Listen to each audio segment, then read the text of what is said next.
Okay, welcome. dai-shihan Miller here from Weird Concepts, but you already know that. Kuden Radio, onlineninjaacademy.com. Got James in the background. So again, thanks for joining us because today's topic is really important. Not like the rest of them aren't, but anyway, right? I'd actually venture to use the word critical for our success in not just mastering the martial side of our art, but in things like personal development, life mastery, and specifically protecting yourself against those, I don't know, not that you have people in your life who would try to control you, but just in case, right?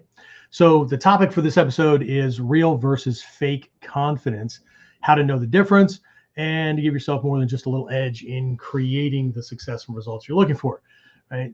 Specifically, more quickly, more easily, with less wear and tear on yourself in the process, which is what this system is all about, right? In fact, I was actually going to make this a standalone program, but decided to give it away for free via this episode of Kuden. So if ego hasn't completely hijacked the controller between your ears and you want to either increase your level of confidence or to take it where it needs to be to get the level of skill and other things that you really want and deserve, then stay tuned for this powerful, life-changing episode of Kuden. Question is this: how are self-defense and success-minded people like us, concerned citizens worried about protecting ourselves, our loved ones, and the things we care about from the monsters we know exist in the world? How do we train in a way that gives us the skills, knowledge, and understanding we need without becoming paranoid fighters or killers ourselves, and yet still allows us to be the hero protector the world needs us to be? That's the question, and this podcast will give you the answers. My name is Jeffrey Miller, and welcome to Kuden Radio, real training for real people in a real world. And as usual, that's still my story, and I'm still sticking to it. So anyway, oh crap, my notes moved, sorry. Anyway, in all honesty, I really do believe that this is probably going to be one of those episodes. I'll be pleasantly surprised if it isn't, but I believe it's going to be one of those episodes where we don't get nearly as much engagement because, well, everybody thinks that they're confident. Right? And they are. I'll talk about that in a minute, right? So during this episode, we're going to be taking a look at confidence, but not in the same way almost everyone else does, okay? Just like when my teacher, Hatsumi Sensei, taught about respect, right? He always differentiated between the respect that mom and grandma and teachers and whatnot always told us about, and warriors respect, right? This is the same. Okay, my folks that are in the Mikyo program and the Goshinbo program and things like that. There's this symbol that we use that represents success. Success about what? Well, whatever it is that we're working on. In this case, it's confidence, right? But it's dual-sided. Right, so this symbol, as a matter of fact,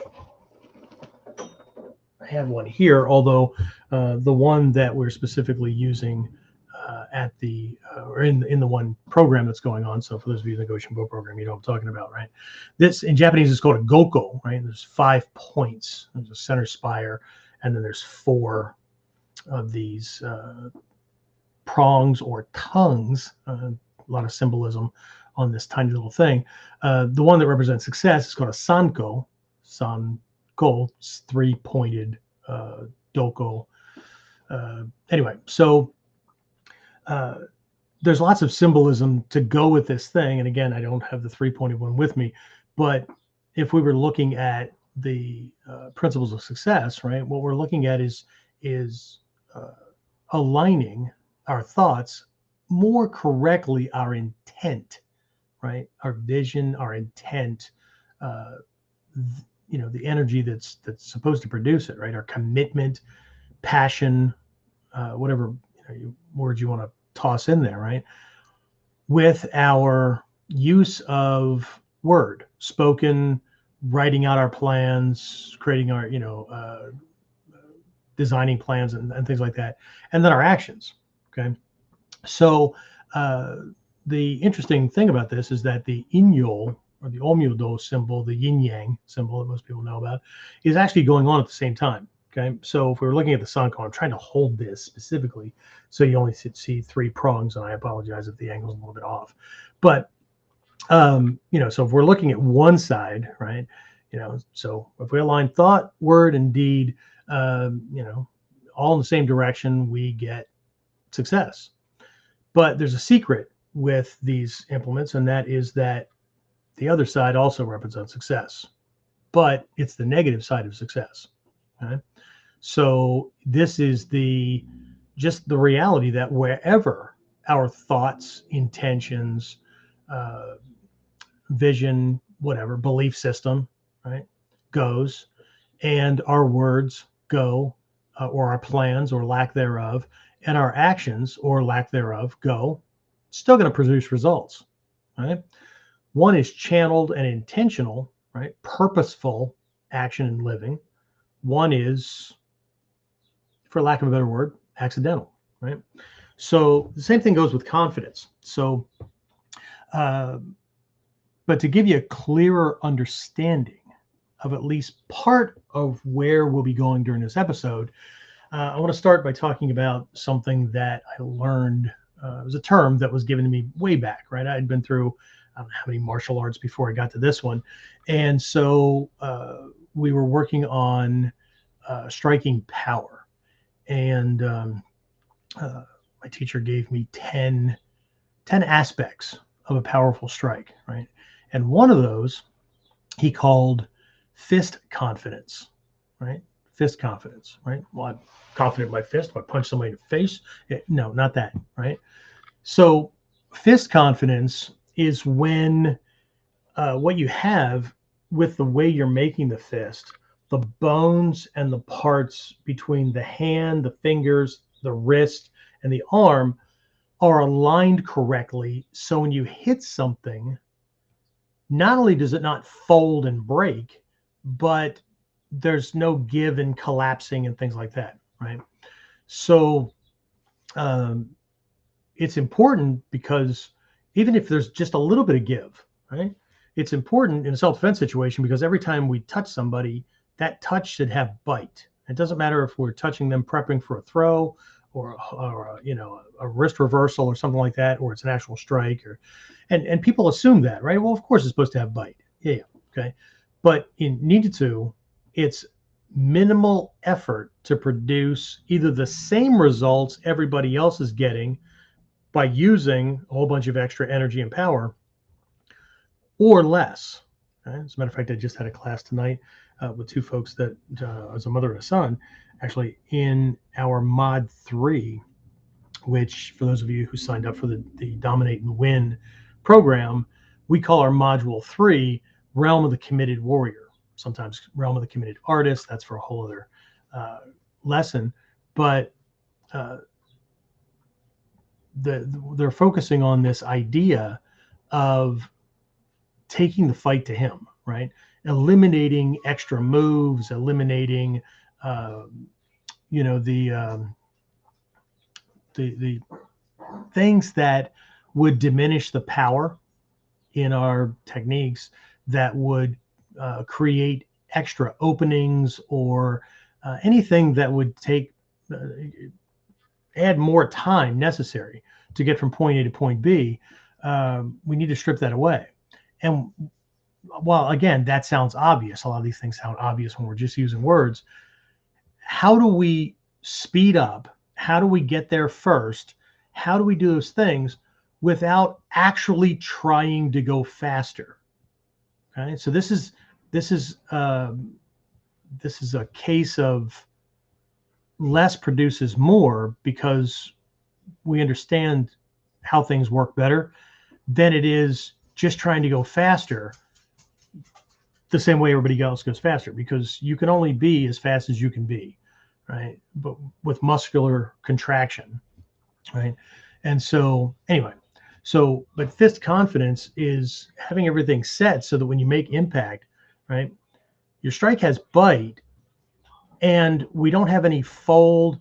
And this goes up the arm by extension, right? It's the wrist, it's the elbow, it's the shoulder, it's the kamae itself, so that when we hit, right, we don't have blowback, so to speak. We don't have things folding or, there's no give to things, right? Because if there is, then everything that we could have put into that strike isn't there, right? Each one of those things takes away, right? And the same thing goes for regular confidence, but we'll get there, right? And so, I thought my strikes had bite and all that until I increased speed, pressure tested things, right? My students regularly find that when we have them level up their striking from, let's call it air punching or soft training, to target hitting to increase the bite in their strikes, they find the same thing, right? That there's give, right? They're not getting as much in there. And if we think about being under the adrenal response, yes, you could be faster, yes, you could be stronger, but if anybody's ever been under that, especially from a shock perspective, I mean, it's easy to direct things when you're in charge, but what's happening when you're in a case of, or in a state of overwhelm, right? You're outgunned, you're outnumbered. He's already faster, he's already stronger, he's already bigger, that kind of thing, right? So it's that idea, right? And so we're checking fist confidence so that it doesn't, not only does it not break, because it's not, it works or it doesn't work, right? We want to get the most out of it, right? And what I was taught early on in my training was that we should be getting better and better and better, not only with power and technique and things like that, but also better at producing more with less, because we're all getting older, and we're going to have to be able to do the same or more with less. What's the age? I probably have some doctors in the group or whatever, right? Give or take somewhere around the age of 65, right? I'm only 4 years away. For the average person, not only does the body start to shrink, but so does the brain, right? And you literally have to figure out how to do more with less as you age. Okay. So anyway, right? But the same goes for what everyone thinks they know about confidence in general, right? Why some people think they don't have enough, right? Regardless of evidence to the contrary. And why others think they have more than enough, again, regardless of evidence to the contrary, right? Nothing quite like somebody talking like they've got all the answers, but meanwhile, they're also blaming life and other people and the system and the man and whatever for why, they can't do anything, right? Well, but here they are trying to learn a system that was literally developed by the underdog so that they could produce more with less and not be seen doing it. Go figure, right? Anyway, I don't normally do this, but I'm gonna ask a quick favor here before we get too far into this. If you'd like, right, I'd appreciate it if you'd like, share, subscribe on whatever platform you're on. Teach the algorithms that you guys like it, don't like it, whatever. Okay. So anyway, right. So what's confidence, right, and why is it important? Well, confidence is a certainty, right? I tend to define confidence at the academy for new students as knowing what you know and knowing what you don't know and being okay with that, right? Like, I'm confident that I know how to do a ganseki pretty well, okay, a forward throw pretty well, right? But I'm also just as confident that I should not mess around with the engine in my car, because that is not my forte, right? Regardless of what other guys might think, you're a guy, you can't fix your car. I stopped fixing my car decades ago when I could no longer climb into the engine compartment and do a simple tune-up myself. Okay, but again, right, everyone is confident, right? Just like everyone's successful, right? We've already talked about that. Right? So my notes just keep jumping around here. Sorry, I really want to make sure that I didn't miss anything in this one. So I've got more than a handful of notes here. Right? I'll post this on the website as well. We're going to get back to doing like blog posting and all that. So this will be up here in a day or so. So for those who like to read, that'll be there, right? But anyway, let's get back to this, right? So, but here's the thing. Everybody's confident, right? And regardless of which side of that little symbol that I used, right? And regardless of which side, right? Are we intentionally or intentionally successful, unintentionally successful, or whatever, right? We all think that we know what we're doing, that's a good thing, right? It's a self-protection mechanism. But here's the thing. What happens when things don't go the way you want or think they should, right? What happens when anybody, right? When things don't go the way, because everybody can be confident, everybody can be successful, everybody can do whatever it is that they're doing when conditions are right. But for warriors, it's not about when everything's going well. The warrior's forte is when things are not going well. Okay? And so how's that working then, right? So, because, what do you do, right? What do you do then? Because like there's this old saying, and I don't know who said it, right? And if anybody knows, I'll absolutely attribute this to them. But the saying is, it's not that bad things happen. It's what you do when they happen that matters, right? It speaks volumes about what we know, what we think we know, and to a really large extent, right, who we are, because again, anybody can do anything when there's no stressors. Okay? So I remember a long time ago, and this went all the way into military service, right about the time when I started, up until right about the time when I started training with this, because I really feel lucky that I chose the teachers that I did, because while one of them was very, not patronizing, one was very, a modern word now is politically correct, right? He would always dance around the subject and kind of, let you know that, you can do that. I'm sure it works sometimes and whatever. And then I had two other teachers that would, one of them specifically, right, during one of these little things, one of these little moments, right, when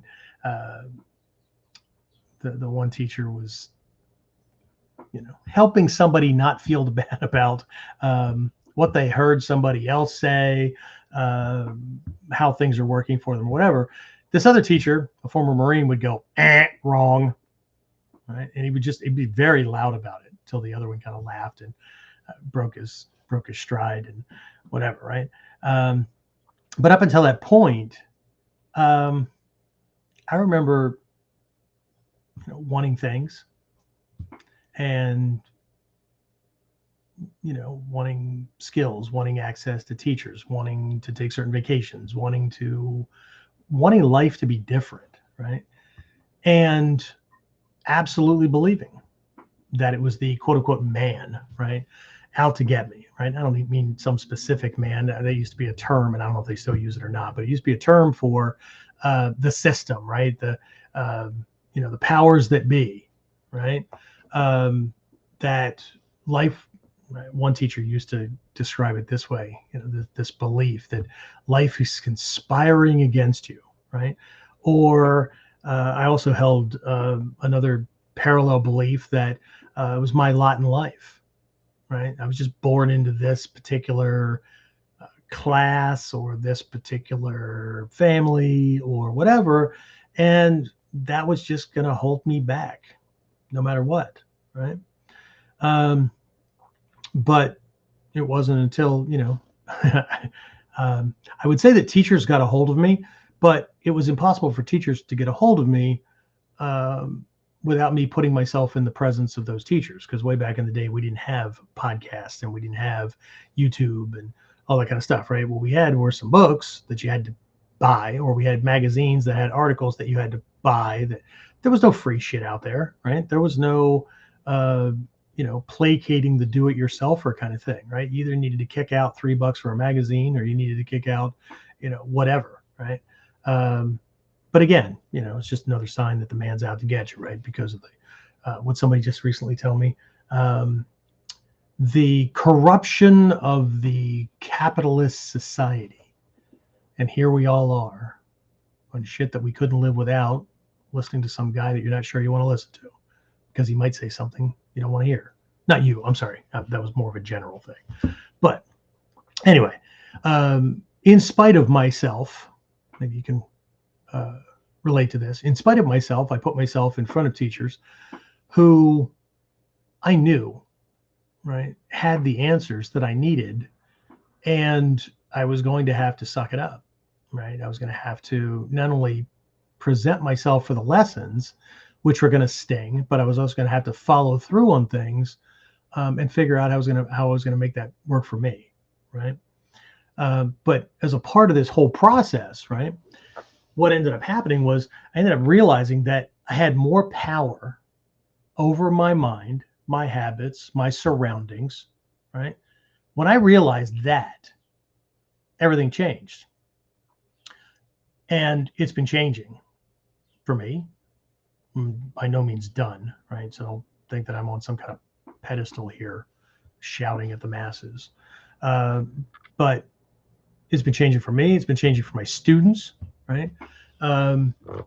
It changes for everybody who embraces these, and I'm going to sound a little woo-woo here for a minute, who embraces these timeless proven teachings, right? These things have been working. These lessons go way back, well over 3,000 years, right? Way back over, give or take about 2,000 years within our martial lineage. And I know people go, well, Togaku is only 900 years old. And yeah, I know, except that it was started in its third generation, formally by a grandson of the guy who actually came down off the mountain with this stuff. But remember, he got it from this guy named Kanedoshi, right?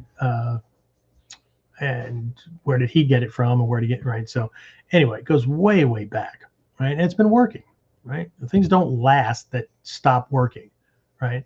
I don't know very many people who still use an ice pick, but there was a time when I remember there's a time growing up that we had at least 3 of them in a drawer in the kitchen, because we needed to be able to chisel ice cubes out of an ice cube tray because they were metal and not plastic. How many other tools don't exist anymore, right? They went the way of cobblers and coopers and stuff, right? Guys who made handmade shoes and handmade barrels and whatnot, right? Things that stop working die out, right? So anyway, again, I've been teaching this stuff since when I start sharing this with students, 85, 86, something like that, right? Not sure where you were in 1985 or 1986, but there it is, right? So anyway, if you stick around for this entire episode and take these lessons to heart and keep ego and what it thinks it already knows about the subject at bay, you'll have an important key, right, so to speak, for making some really massive changes. And I'm going to be at a 30,000 foot level during this thing, because I don't have time to go into everything as deep as maybe we could, but it's okay, right? So what we're going to be doing is spending a little bit of time on what confidence is, and maybe more importantly, what fake confidence looks like. And I get it, right? People have been, this is a Mikyo thing, right? Fake it till you make it, whatever. And it's not that these things don't work, but there's one thing to use certain approaches because, one, they work, but because we have a specific goal, a specific intention, a specific plan, right? A specific outcome, which is growth and development, right? And we're not using the faking to cover up and mask or hide weakness, right? talk about that here in just a bit. Okay. Anyway, so I've got some stories woven in here, so we'll just do that. But before I jump into that, let me jump back over here into this other screen here. So, James, who do we have on? Who should I be saying hi to? And any questions, comments, whatever, come up at this point? Oh, not sure if James's screen froze or. Let me jump over. Let's see who's on. How about that? All right, Dave's on. Hi, Dave, Jared, Jeffrey Fletcher. Awesome. All right, so I see some folks over on YouTube. I'm not sure. Let's see. Do I need to change screen to see who else is here? All right, well, that's who I see. I see a bunch of folks that are on, but those are the folks that are checked in. So hi, guys, right? I always appreciate when the regulars are on. Fantastic. And so we'll just keep checking in as we go. All right, so let me get back over here. Let's see. So anyway, speaking of the borrowing the idea, right? It's not really, is it a faking it? I don't know. Anyway, I had this student a bunch of years ago, right? Her name was Renee.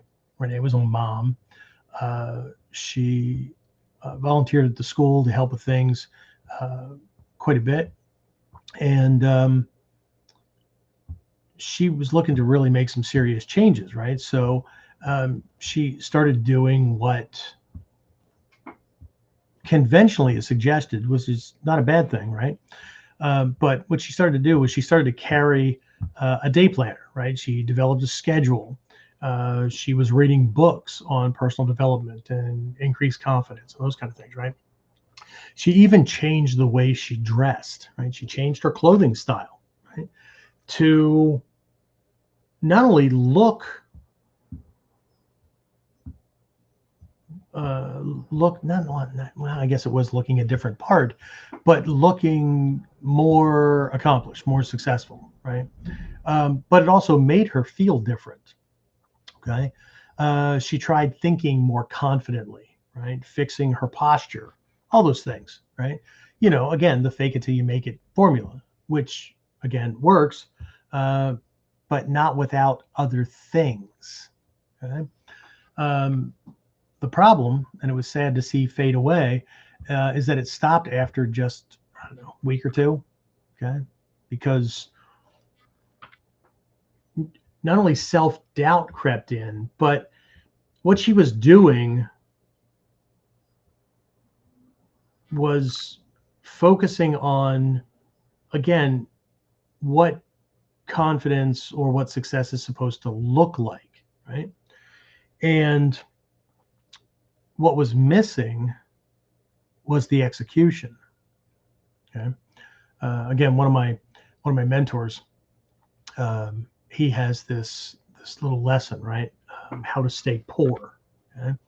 And this could be poor financially. This could be poor emotionally. This could be poor love. This could be poor self-development, whatever. Okay? Poor confidence. Here we are again, right?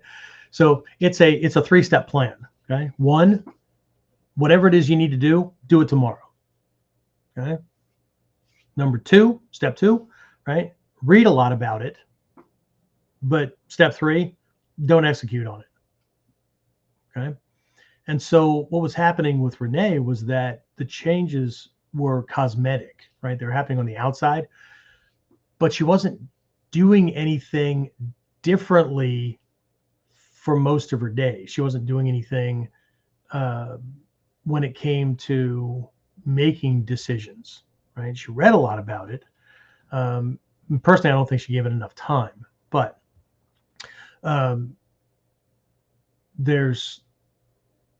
we have to do the internal work. Okay? And I'll talk about this stuff more as we go. But again, let's start with what is confidence and why is it important? Again, confidence is a sense of sureness, right? About things, about yourself, about the world, about the way things work, that kind of thing. Okay. And it's important because, and this is the way it's described in our Mikyo studies, our secret knowledge stuff, is that it's your ground, right? It's the foundation of your thoughts, your decisions, your actions, how you do things and whatnot, right? So of course we need these things, but we also need to pay attention to how things show up, right? What our life looks like, or what life looks like, right? For instance, right, if I want to be a happier, more positive person, then I need to tune in to positive things in the world, right? And there's also this other piece that I think most people miss. I'll probably mention it again as we go along, but it's also the process of exclusion. Okay, I need to stop tuning into certain things, right? I need to give myself different options to choose from. Right, give me half a second. I just need to close my office door.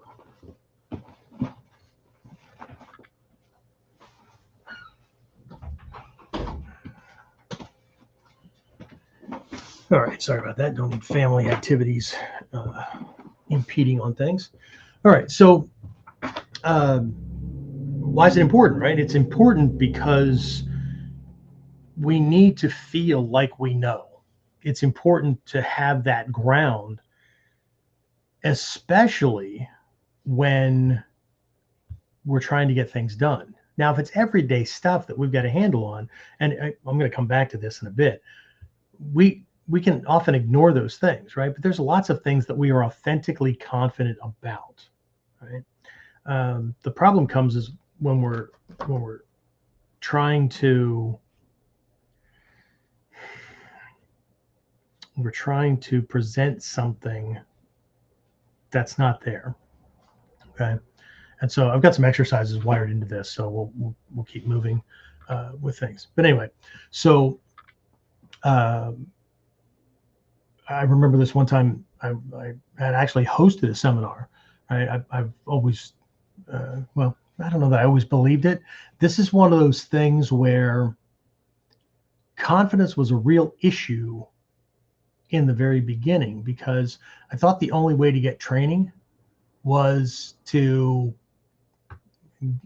beg, cajole, whatever, to get time off and work things out with the family and scrounge up the money to pay for the seminar fee, the airfare, the hotel, the food I was going to need while I was gone without crippling the family while I was gone. And go and do that, and then come back to no training group, no training partners, whatever, and try to figure things out. Anyway, to say that got really old really fast, I thought I would just, and looking back on it now, it was a half plan. It was a possible idea. It was what I just sounded like is probably what was going on in my head, right? Because I was not like, you know what, damn it, I'm going to do this thing, and then I just produced this thing. That's not the way it went, right? I had seen that a lot of students, well, back in 1980, 81 through 86, whatever, it seemed like a lot. Now there's like tens of thousands of people doing stuff and then complaining because nobody shows up for a seminar. But I saw that people had been hosting seminars, and I thought, that would be interesting. Like, I don't need to make money off of it. I just need to break even. So what if I brought the teacher to me? See, because I was in the military, right?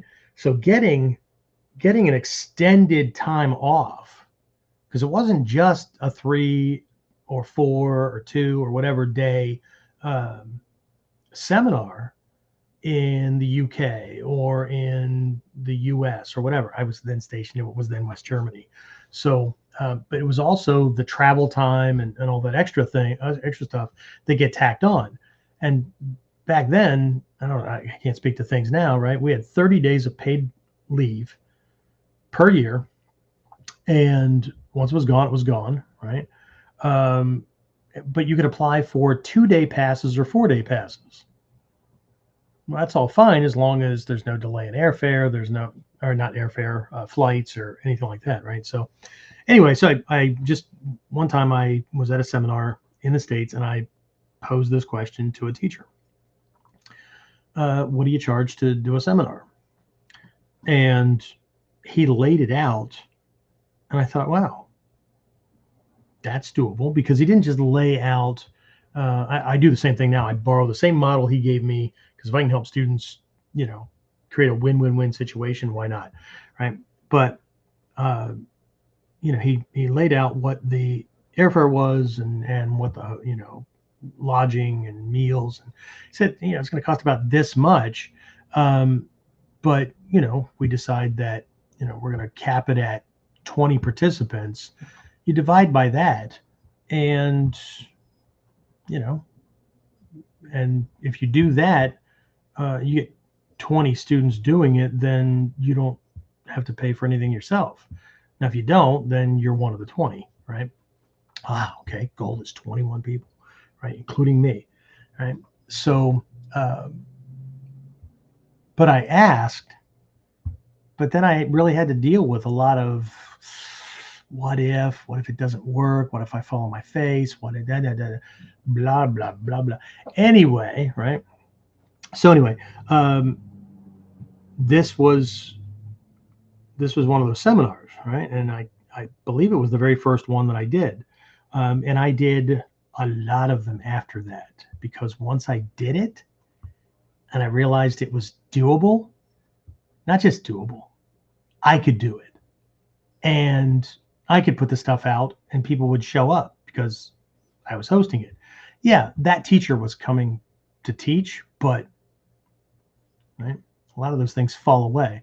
Once you do something and you realize you can do it, everything changes. Okay. And it's a whole lot better than walking around. I mean, how do I fake that I've hosted seminars? Especially, I mean, people could look it up back then. They could certainly look it up now, which always amazes me when people tell lies or bolster their background or whatever, when they post just the opposite on Facebook all the time. Anyway, so, but it was during this seminar that he was teaching on this idea of making decisions, right?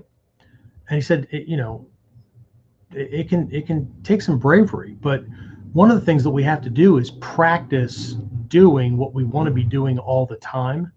So it's not really faking it till you make it. It's do the new thing, right? Until the brain wiring and everything just normalizes, and that's how you do it, right? And so the analogy that he gave, or the example that he gave, he says, let's say you have a problem, right? You really only have 3 choices to solve that problem, okay? One is you could get away from it, right? Just move someplace else and do a redo, right? Or escapism or whatever, right? 2, you could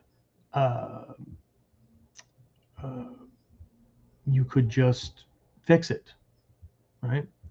Or 3, if it involves somebody else, right, you could negotiate with that person that, look, this isn't working this way.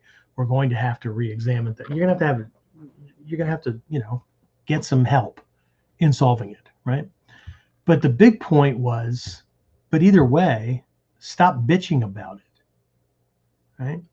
Because the more you bitch about it, not only do you convince the world, the universe, right, that you're a victim, but you also convince yourself, you also reinforce that, yep, there's nothing I can do about anything, right?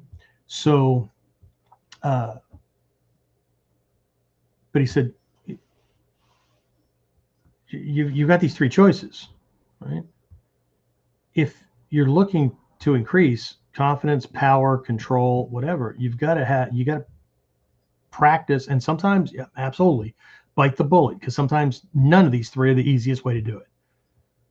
But you pick one, right? But these are your options. Because if you keep bitching about it, the other thing that happens is, besides convincing the universe and convincing yourself, is that it's actually acknowledging that, right, we can't do anything, right? There's this lack of confidence, there's fear, there's whatever going on. And I know, right? I mean, it's easier, right, for ego to let ego throw a facade over things, that we can do it, or that it's all fine, right? But both my teachers in this art and my Mikyo teacher were big on explaining that if somebody says something that you don't like, whether it's a lesson or it's a critique or it's something that runs contrary to your belief system, right? Anger is a sure sign that they might be right? Because we're not open. We're not open to other possibilities. And anger comes from a position of defensiveness, right? So does that mean that whatever we believe isn't true? Does that mean that there isn't corruption in the world? Does it mean that there's other people that are actively, trying to put other people down? Or no, right? But that doesn't mean that it can't be figured out. Right? Does that mean that some people don't start out with a greater advantage? I know when I first started out, way more people. Most of my peers in this art were doctors, lawyers, accountants, senior military officers, all that. That wasn't me. Right? But that didn't relieve me of my responsibility to figure it out if I really wanted this stuff. Right? Because there were no discount coupons. Anyway, all right. So the point here is that development isn't just about doing, right? I mentioned this earlier. It's also about excluding, right? Doing can be faked. And it's usually, like, if we fake confidence, right? That facade that we put up, it's usually for others. Right? God help us if, or whatever, right? Help us if we buy into the BS story ourselves. Okay? Because then that's little to no chance of getting help. Okay, but it can be faked, and it's usually for others. Right? We need this part, right, if it's done correctly, but it's the easiest thing for ego to hijack. Okay, I need you to understand that. Well, I don't need you to understand that. You need to understand that. There was a time a long time ago that I needed to understand that. Okay, trust me, nobody dug their heels in more to resist not doing what was unpleasant than me, right? Because it's easy to put on a uniform and or turn on your video camera and record a video of you doing who knows what move or whatever, right? And there's going to be lots of people. That was great. That was awesome. That was fantastic, right? And it's even easier these days because there are community guidelines that prevent people from saying even the simplest things like, dude, your hands are not in the right position on your tsuka, on your sword handle, right? That's going to get you killed, right? Unless they do it on YouTube videos, somehow that goes unchecked. But if it's an open forum or whatever, and you got moderators and stuff, no, we're all here to support each other. Okay, I get that, right? But we all need friends. We all need a support group that isn't just there to support. They're there to support our growth. They're there to help us keep moving, right? They're also there to make sure that we're not either an impediment to ourselves or we're not a virus to the group. So is what it is, right? But exclusion, right? Exclusion is one of those things that highly successful and highly confident people use because they know what they need, right? And exclusion is eliminating all options that will not produce the results to the degree that I need them, and anything that's a distraction. So what I end up with is options that all lead in the same direction, right? Some more slowly, some faster, some very quickly, some require more resources, some require less resources, whatever. Okay. And often it does, right? When I way back in the day, it came down to what can I do with what I have right now? Okay. Because my teacher made it very clear, stop bitching. Okay. And if you can't do it, he was also very clear about this. If you can't do it, there's the door. Okay. Stop saying you want it. Okay. You're going to need to want it from a recognition that I've accepted that I can't have it. And so it's an empty dream. But see, I believe that you weren't given any dreams that you can't accomplish. It might just take some of us, I know it did me, way more. We may need to do today's work, tomorrow's work, and the next day's work, right? If we're planning on getting ahead. Okay. Anyway, all right. So again, right, the easiest thing for ego to hijack is the way things look, right? And it's for other people, okay? But exclusion, right? This takes a long time for people to see, right? People don't see the options you didn't choose, right? And they may never see them. Okay. They see the options, they see the choices you make because you're doing it or you're speaking it in real time. Okay. People never see the options. They never see the work in the background. Right. So, but since you're always watching you, right, you can't escape you, right? You're always watching you and you're there with every decision you make. Right. This is primarily for you and no one else. Right. But the idea here is that you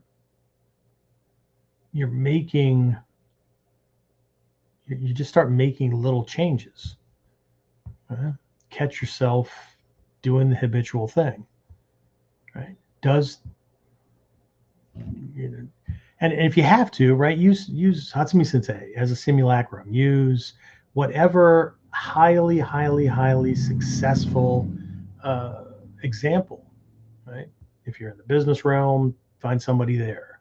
If you're in the sports realm, find somebody there. If you're whatever, right? For those of you who are Ninjutsu students, Hatsumi Sensei or one of the current Sokai are probably going to be it, right? But there's that question, right?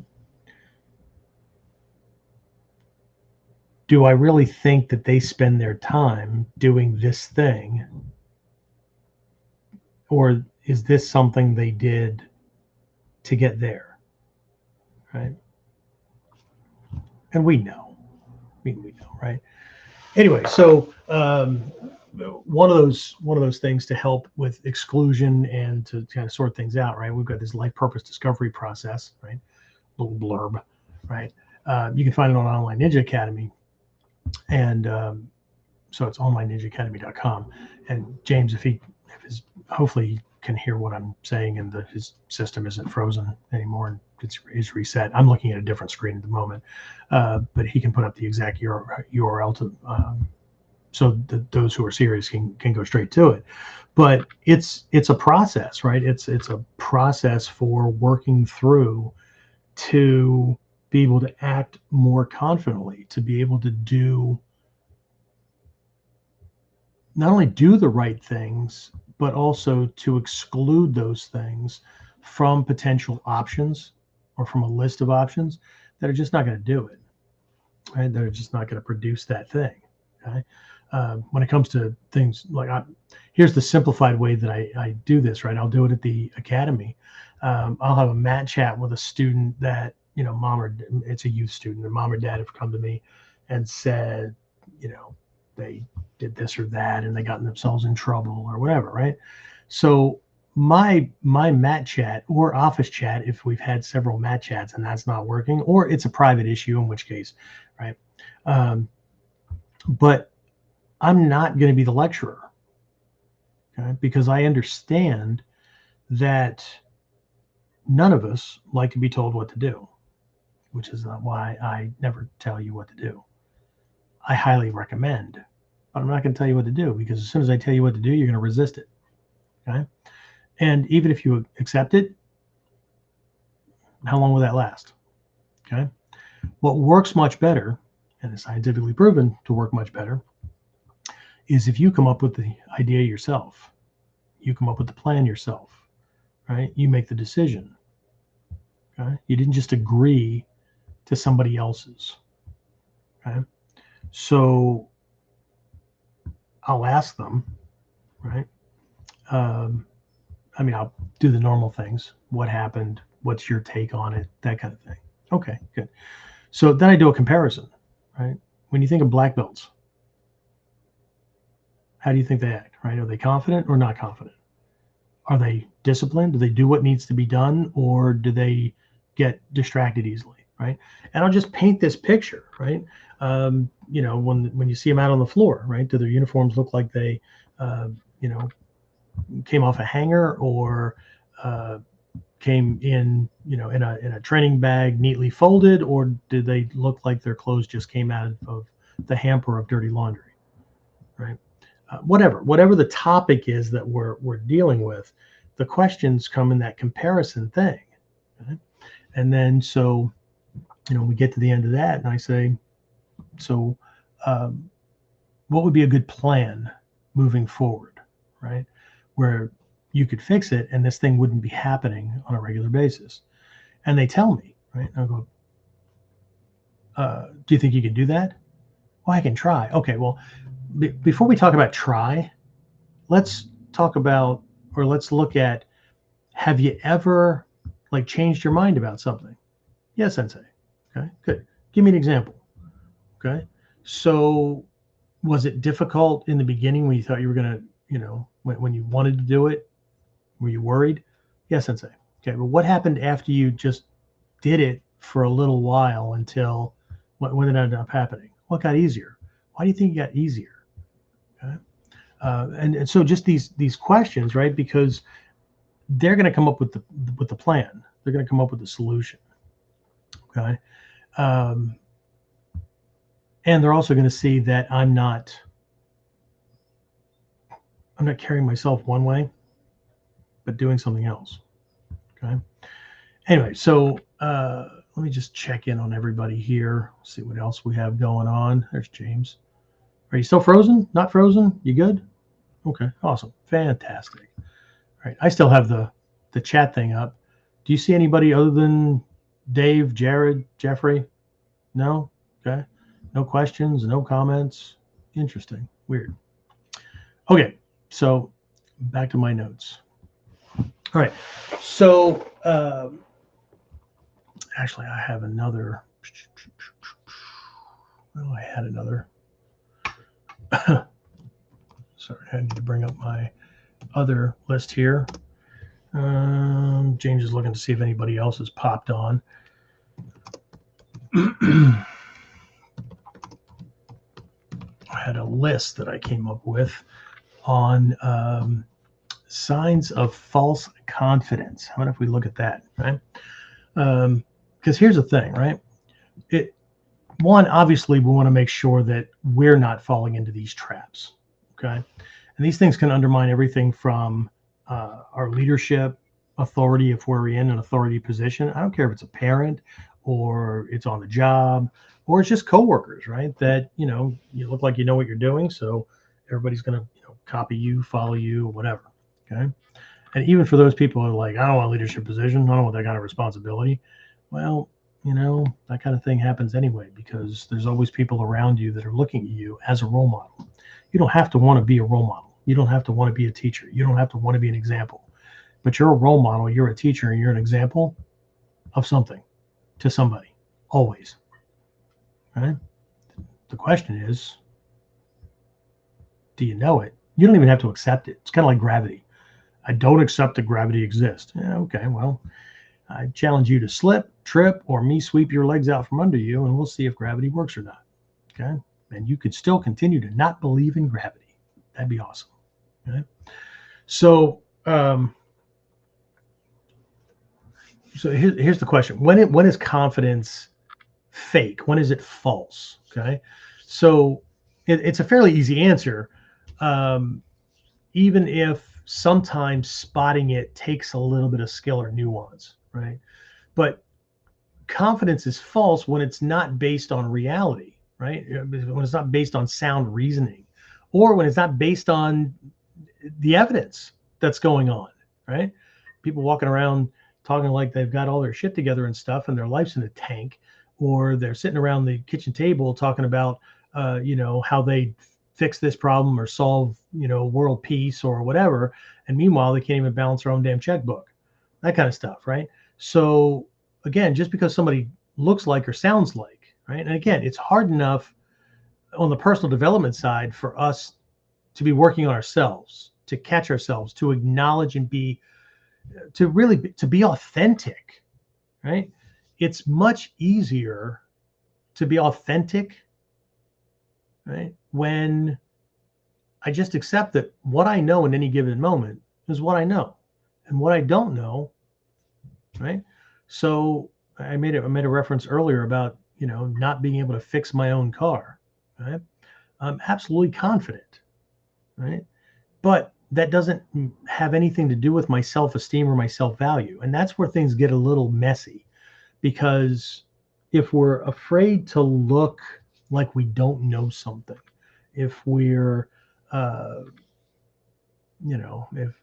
again, ego self-defense mechanisms are pretty friggin' nuanced, because it is. All these things are self-defense mechanisms, right? But there's mistaken assumptions that people have, right? And whether we're working on ourselves or we need to know this stuff so that we can protect ourselves, our family, whoever, right?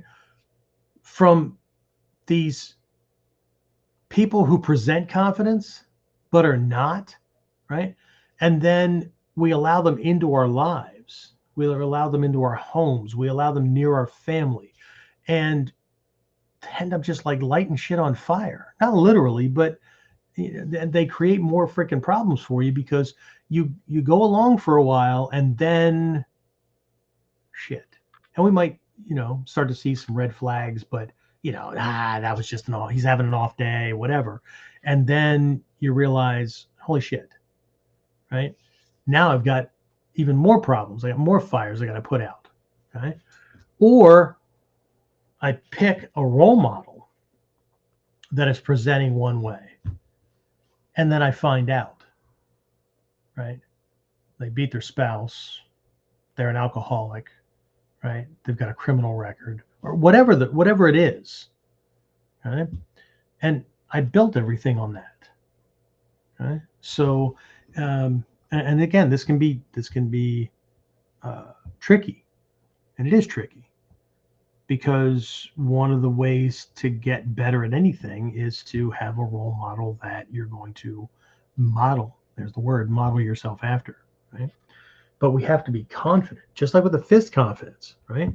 We can have a false sense of confidence because we believe that our fist will hold up under pressure, right? But we don't have any evidence. I already mentioned that, right? Okay. It's not based on reality. It's based on imagination. It's based on, well, I believe it to be true. Okay. Well, see, therein lies a problem, because there's a huge difference between beliefs, facts, and truths. Okay? Beliefs, we don't need any evidence. They don't even require sound reasoning. Okay? We just think we need a belief in that area, and so it helps us. Now, beliefs actually absolutely serve a purpose, right? If we don't have any evidence, we don't know how to think about this thing, but I need to feel comfortable in this realm, right? made a new friend, have a, I remember when I was in the military, right? Until we went into a combat theater, all I had was the belief that my fellow soldiers of whatever rank, higher than me, lower than me, senior officers, whatever, right? All I had was a belief that we're all in this together. It wasn't until I went into a combat theater, good dozen or so of these people are already crying, praying, and pissing themselves on the plane, and we haven't even landed in the hot zone yet. Okay. And then lots of other incidents occurring, right?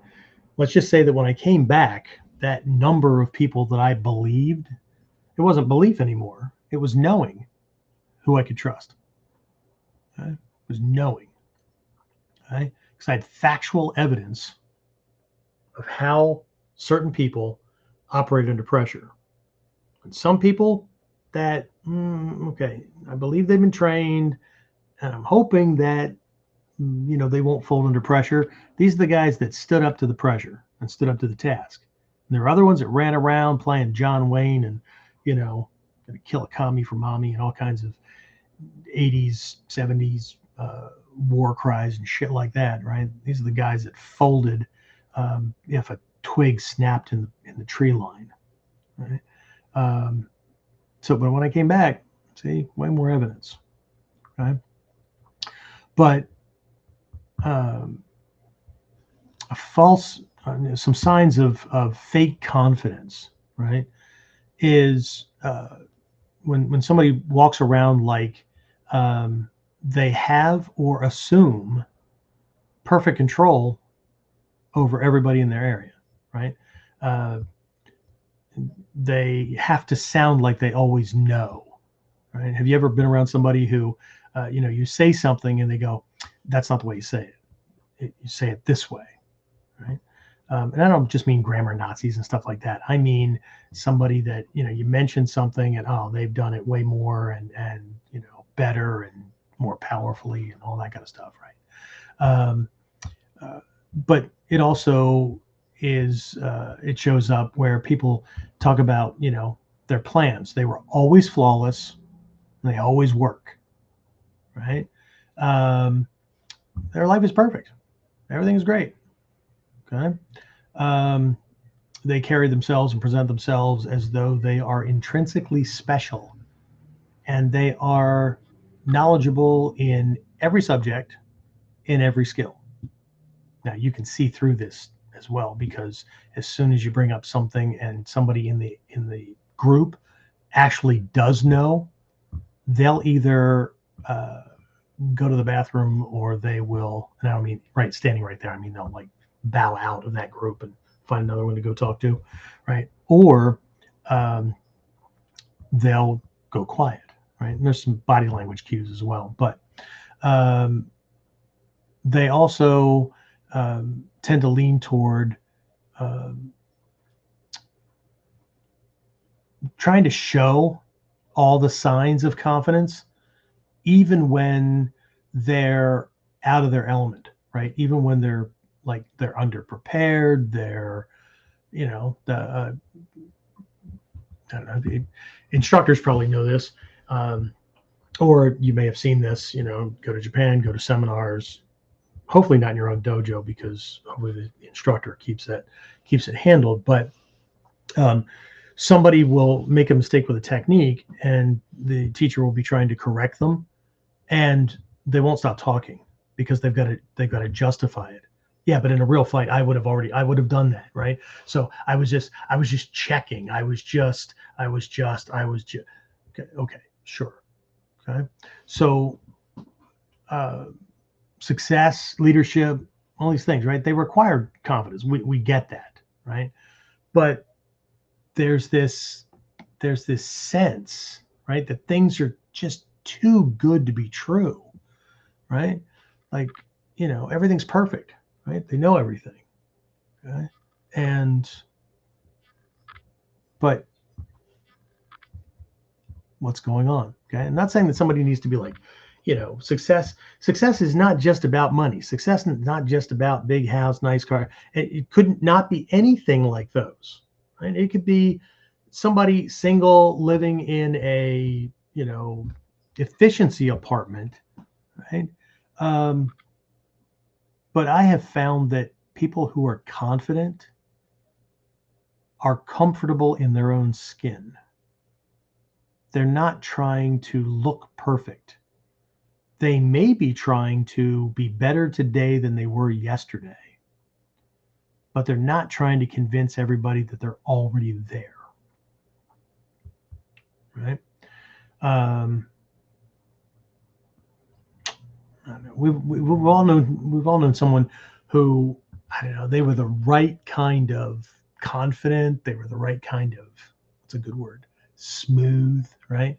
Unruffled, collected, that kind of thing, right? Whatever it was that they were confident about, right? They knew how to step forward and get it done. We can see it. We know what it looks like, right?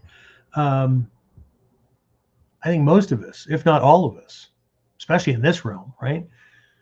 We want that kind of juju, mojo, whatever. We want that kind of ability, okay?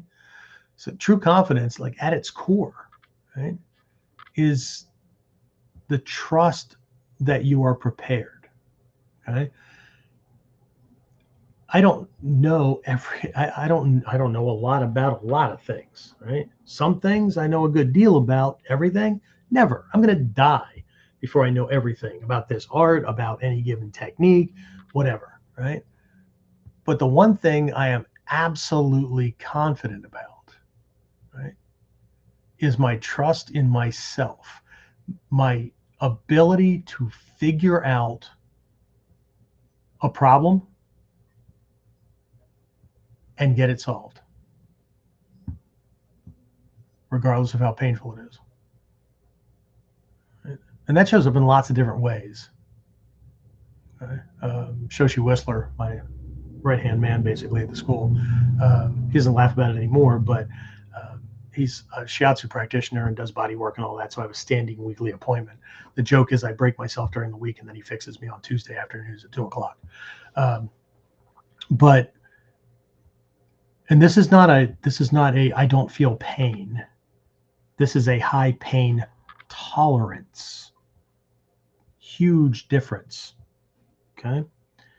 Anybody presents themselves as having no problems, everything always works out perfectly, right?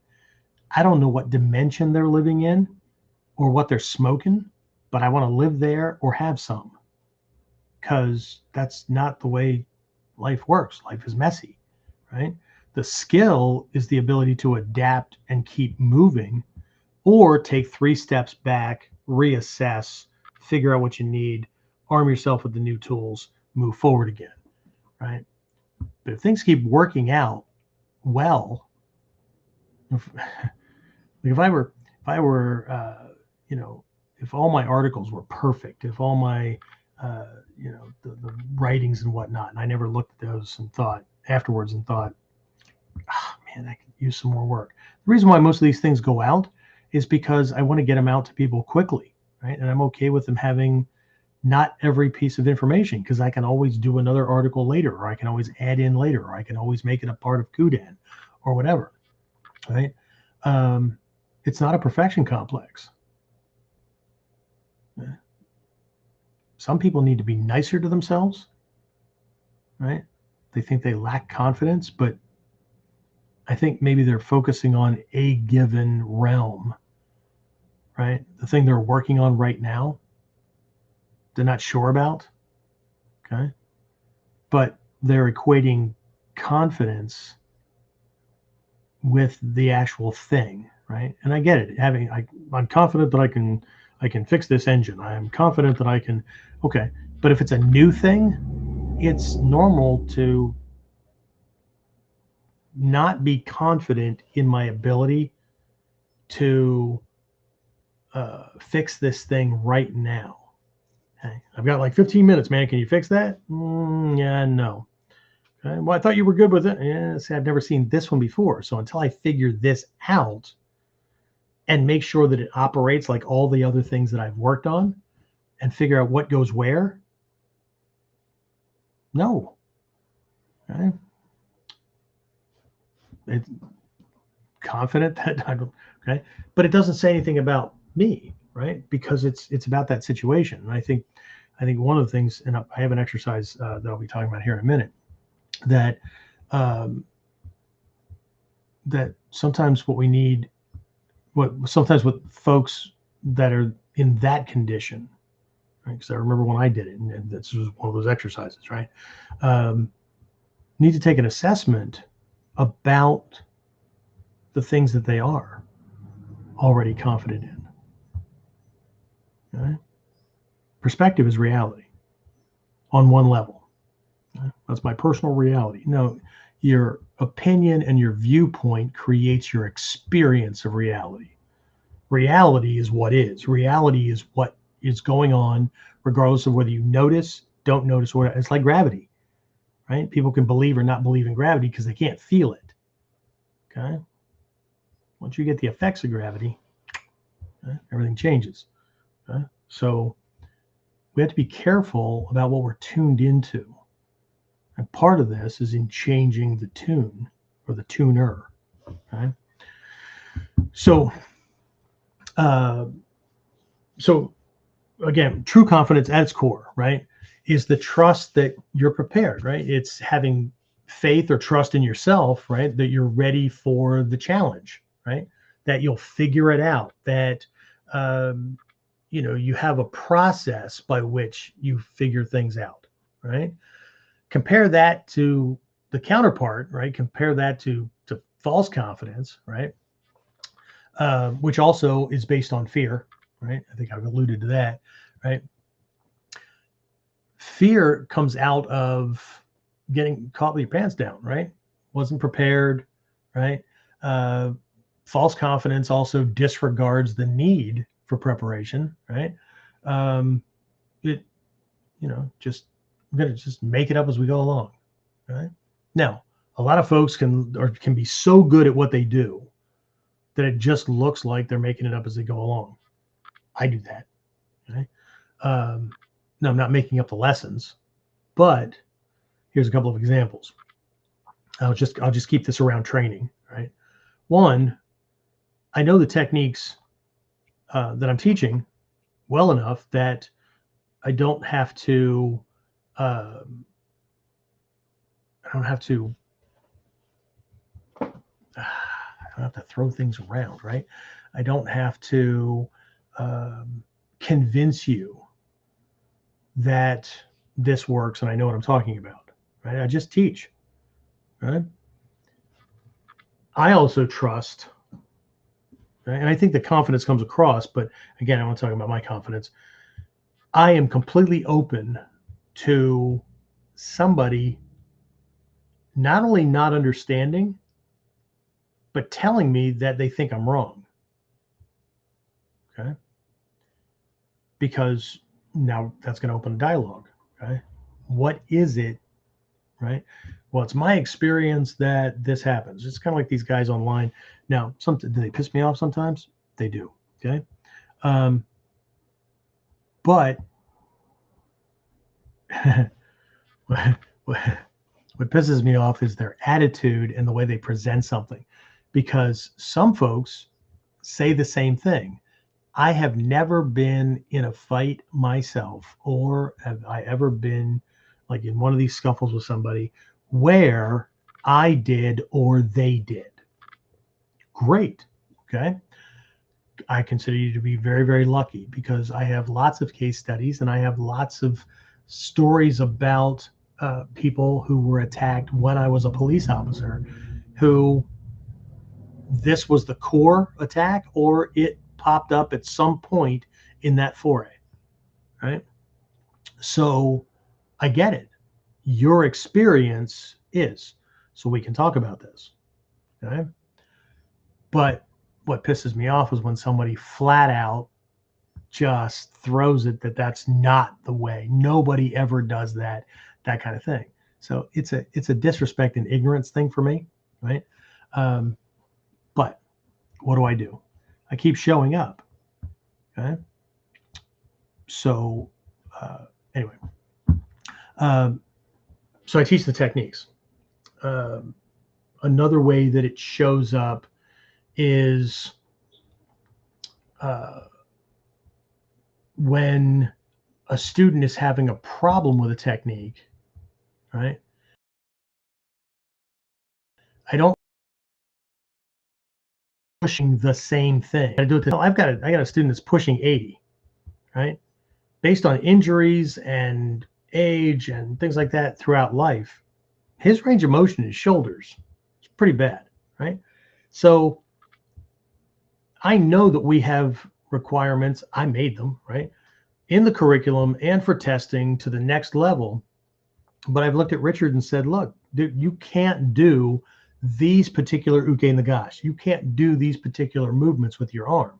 So I want you to do this technique this way. Okay. Somebody else looks and goes, well, what is Richard get? Because Richard can't move his shoulders like you can. Okay. Now, you get this technique done so I can see that you know it, and I'll let you do Richard's technique as a variation, because you might find yourself in a situation where you're injured and you have to make the same modification. I'll do a variation. Somebody will see a video. That's not the right way. Not having this argument. Okay. Unless you went to every class, in which case I didn't see you in the ones that I was in, right? Then you haven't seen every variation. You haven't, right? So there's lots of ways that these things show up. Again, me not preparing and doing a class off the cuff. I know what techniques are going on or what I wanted to teach for class, but I step out on the floor and I realized, or same thing with seminars, right? I promote that I'm doing certain lessons and I do them to the best of my ability, but I make up a lesson plan. I see who's signed up and I see who's shown up and I'm like, this is not going to go well, right? Some of these things I'll still teach because they need to see where it's going, but they're going to flounder. But these students that are here in this class for this particular seminar need these prerequisite things before they can even get close to that. Is that what ego wants? Not mine, theirs? Oh, of course not, right? But okay. So anyway, the ugly truth behind false confidence, right, is that either somebody is afraid that they don't have what it takes, can't possibly do things or whatever, so it's easier to, right? It's a self-protection mechanism, right? It's just easier to look and sound like you do, okay? Or if I carry myself a certain way, then I won't be challenged as much because, right? There's a line in a song. The singer's name is Joe Walsh. He's actually one of the members of the group the Eagles, but he's a superstar in his own right. He has a song called Just Lucky That Way. And one of the lines or two lines or whatever in the song is, and I'm going to paraphrase because you don't want me singing. He says something like, let me give you some advice. If you look like you know what you're doing, or if you sound like you know what you're doing or talking about or whatever, right? Everybody else will assume that you do, right? So it's a defense mechanism, right? And it is a way to move forward, but at the same time, what happens when, right, you get caught, right? What happens when you overestimate, right? Or whatever, right? Okay. So, of course, riding a motorcycle is just like riding a bicycle. All you have to do is start it up and just go, right? Yeah. And then that overconfident person hops on the motorcycle without a helmet, right? Or they jump into a car and drive without a seatbelt, and then they find out very quickly, right? But can't let anybody know. Okay? So they tend to overcompensate, right? They tend to overestimate. They tend to try to be over precise about things, right? Right. One of the things that we learned very early when I was a police officer to detect somebody who was lying was that they try to be uber precise about details that someone who was actually like in the experience, somebody who's authentic, would be very vague about. For instance, right? Somebody makes it a point, right, that at 8:52 I was 8:52. When was the last time, even if it was 8:52 right now, and somebody said, "What time is it?" You'd say 8:50, 8:55, 9 o'clock, whatever, right? Now, it's not that there aren't some people who are uber particular. So this is a general example, right? So if you have a digital, I tend to wear analog watches, okay, because I'm old, right? I just think digital things look less classy. So maybe it's an image thing for me, but I like analog watches, okay, and I'm really good at reading them. But unless you had a digital one or your phone or whatever, and you whip it up and okay, but they really go out of their way, right? Or they really try to paint a picture about exactly what they were doing, whatever. When most people are like, oh, let's see, 8 o'clock. Let's see, I ate. What did I eat? I don't know, 5:30, 6 o'clock, something like that. So I don't know exactly, but around that time is when I put my kid to bed, right? Right. So again, they're right. They go out of their way to, and these people love to throw statistics around or whatever, but they have no experience. They also need for that to be exact because it makes them sound like they know, as opposed to somebody that says, well, studies have shown, but you know what? There's also other studies that have shown that doesn't mean anything at all. Like there's studies that have shown that people that have vegan or vegetarian diets tend to be more calm. They tend to be more political, but they tend to be like higher on the individualistic scale, right? But then there's other studies that show no discernible difference between somebody with a vegetarian, vegan, or omnivorous, right? That means they can eat anything, diet, right? So studies show that. Okay, but you know what? There's some other studies over here that show this. So I don't know. Work it out for yourself. Okay, I'm just giving you the information. Okay, they tend to use something called overplacement, right? Which is an inflated belief in one's own abilities. Okay, and especially in relationship to the abilities of others. Okay, because they're always playing the comparative game. Okay, I remember one time I was in Japan, and there were two groups in from, well, I won't say the country because I think these two are both the top. Well, they're not the top. They're both from the same country, right? One is somebody that is absolutely deserving of the attention and the notoriety they've gotten and things like that. From not just my opinion, right? Husbands to say same thing, right? They present themselves for training. They do extra things. They've obviously worked on things very, very well and to a high degree. But there was another person, it was actually a group that was there. And I overheard this person, actually he and somebody else close to him, were insinuating that they were as good as this other person who gets all the attention and it's not fair because they're just as good. But it was my experience that whenever they demonstrated a technique, they didn't work on that technique for very long. And one of the ways that you could tell whether since they thought, or one of the master teachers think that somebody's technique is like, if they have somebody, one of us come out and demonstrate something, right? if it's a good technique, even if it's rough around the edges, even if it needs work, right? They will be showing variations. They'll be, fixing little nuances or making it more powerful or whatever. You can be working on that freaking technique for 10 minutes, 20 minutes, 45 minutes, whatever, right?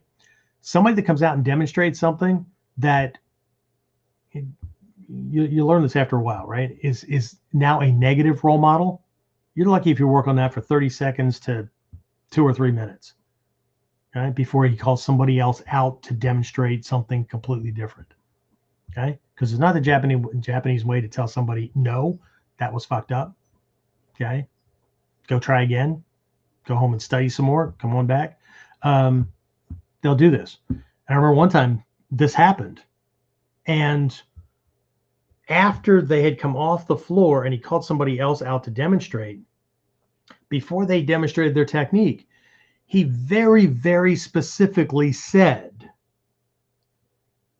when you see a technique, you should know whether that is a good technique or not, whether it's in our system, somebody else's art, or whatever, right? You should know whether that's a good technique. Now, does that mean it's perfect? No, of course not. But it's workable and you can use it and you can work with it. But you need to be able to tell the difference between a good technique and a technique that will get you killed. And while everybody else was looking thoughtful about what Soke just said, there's this person who we only worked on their technique for, again, I would easily bet less than 3 minutes, right? There they were, big old smile beaming on their face, nodding, acknowledging Hatsumi Sensei's technique. Yes, of course, you should know a good technique when you see it. Completely missing the fact that we just spent 25, give or take 30 minutes on the previous technique that was demonstrated. And the one before that, 10, 15 minutes, right? And here, this one was 3 before we were going to change out. Anyway, so there's always this comparative thing going on, okay? Right, it's tied to vanity, all this kind of thing, right? Overplaced people often feel a need to show off or convince others that they're right. And often, if they're leading with anger, it'll become an all-out attack. They'll stack these things. They'll throw studies. They'll throw statistics. They'll throw whatever. Right? The confident people that I know smile and say, "Oh, okay, you win. I'm not having this argument." And if their ire is up, they will say, "I think you need to go check your information." Okay? Don't bring that in my direction, because one of us did some studying and not just memorizing things that fit our agenda. But more often than not, they just smile and then they go, I don't know if they go out of their way, but they don't go out of their way to connect with that person again, because it's just easier to not talk to them. They don't need that kind of venom and whatnot coming into their life. Okay? Anyway, but we're running into time and stuff. So the issue here really is, right, learn what confidence is not so you can spot it. Okay. Right. Look for, and this isn't like one-off, because sometimes, people may literally be misinformed.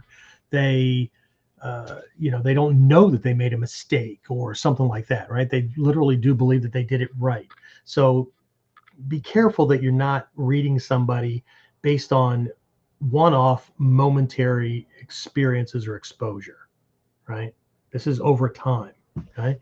But what you're really looking for when you're looking for somebody who's leading with false or fake confidence is, again, they pretend they never make any mistakes, right?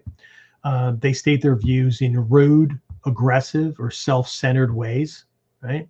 They tend to show off to prove they're better than others, right? And this isn't just a showing off like skill, but it can also be they go out of their way to own, quote unquote, own being different, right?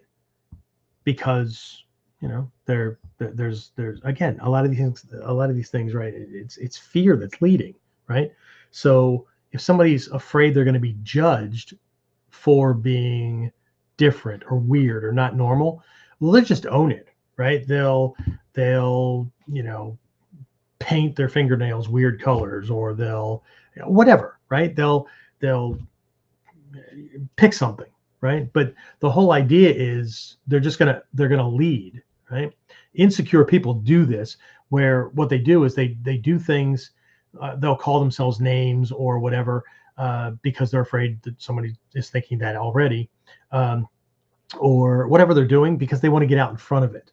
See, if I do it first, then they can't do that to me, because they'll see that I don't care.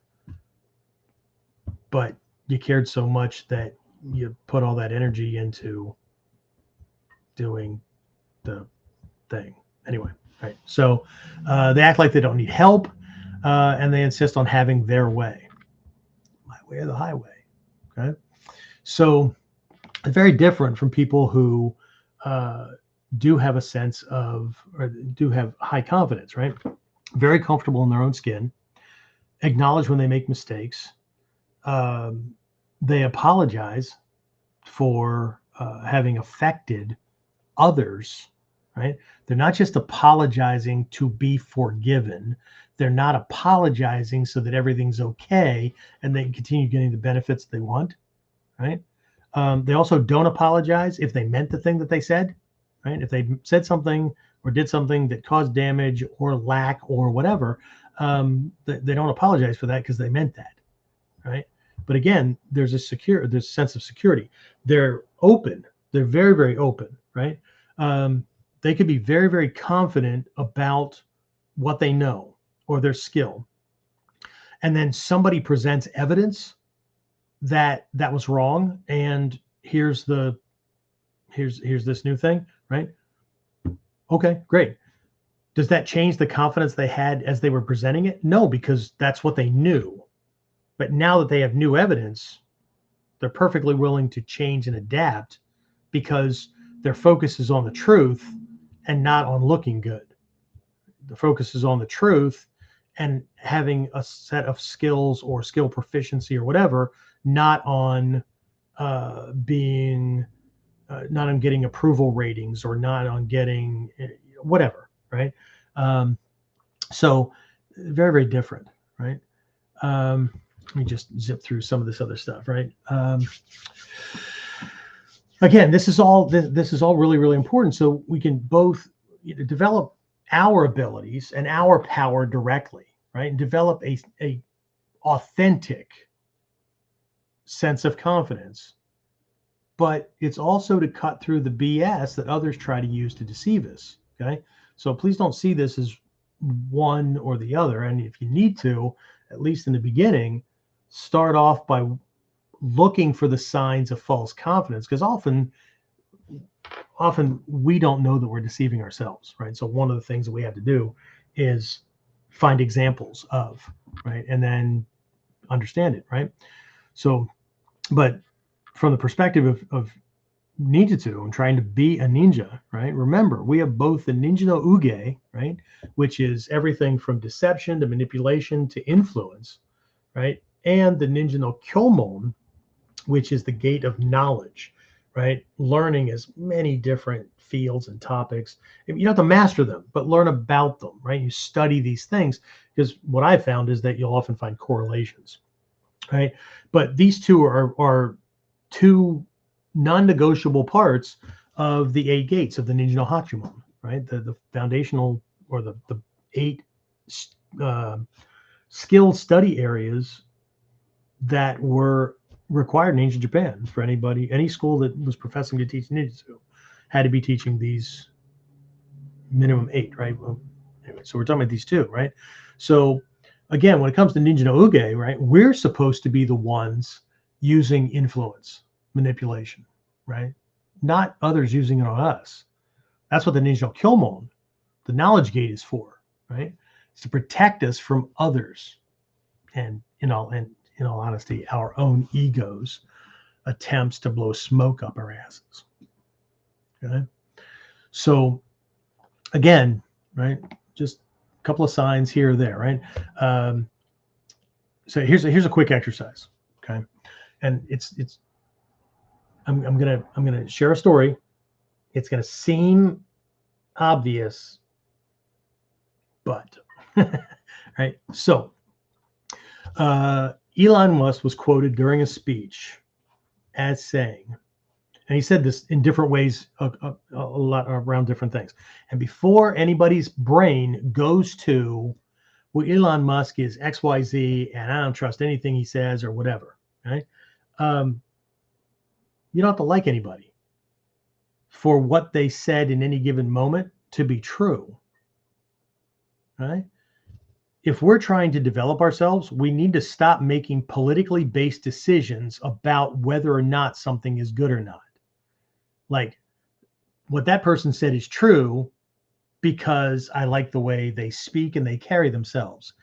I don't think anything that person says is true because they sound XYZ, or I know this little tidbit about this person's life based on the media painting a story that sells advertising. No, they don't say that, right?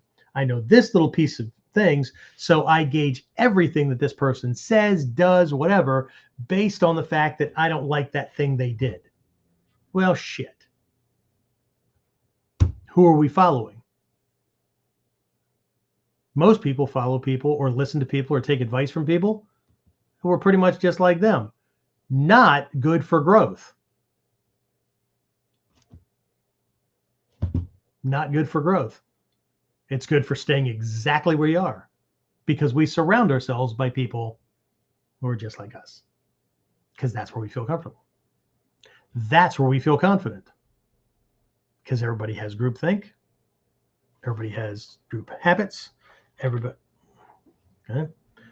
If everybody's doing it, there's a problem. But we can still use those people, okay, for training.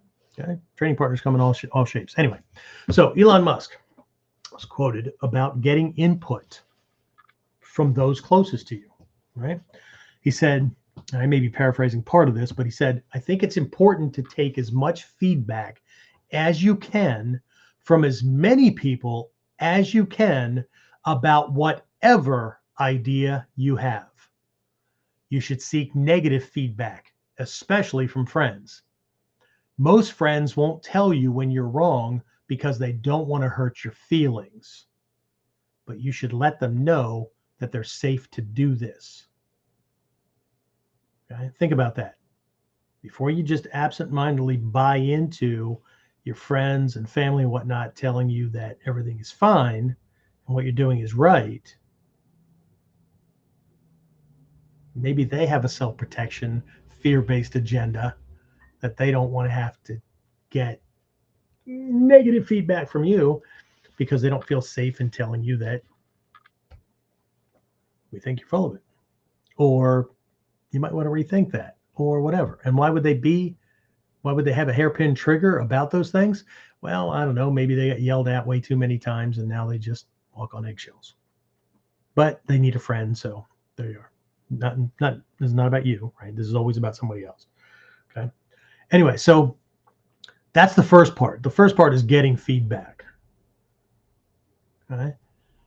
The second part, which I have gotten both from Hatsumi Sensei and other master teachers in this art, slightly different wording, same meaning, and this is a very specific exercise within Mikyo. And it was one of the exercises I had to go through when I was working on the first of the Kuji levels on strength. Right? Because strength is not just physical strength, it's also mental strength. What is mental strength? Right? It's confidence. Right? And what is emotional or spiritual strength? It's firm resolve, unshakable intent, fudoshin, immovable heart. Right? So when I'm getting the feedback, when I ask for it, okay, you're not allowed to interrupt them, contradict them, deflect to them doing something or the same thing as well, or talk at all except to say thank you and mean it. I know. That's the hard part. Okay. I never said this was going to be easy. It's not easy. It's not easy. Okay. But imagine what the metal feels like that's being pounded into a sword blade. Because Hatsumi Sensei has likened our development as a warrior as very similar to the process by which a sword is made. That raw material, right, is shoved into a flame and hot coals and heated white hot, pulled out and hammered on. And that process goes on and on and on until the shape is there. And then it gets this bath, soak, I can't remember what it's called, right? In today's world, I think it's done with oil, but back in the days, it's done with water, okay?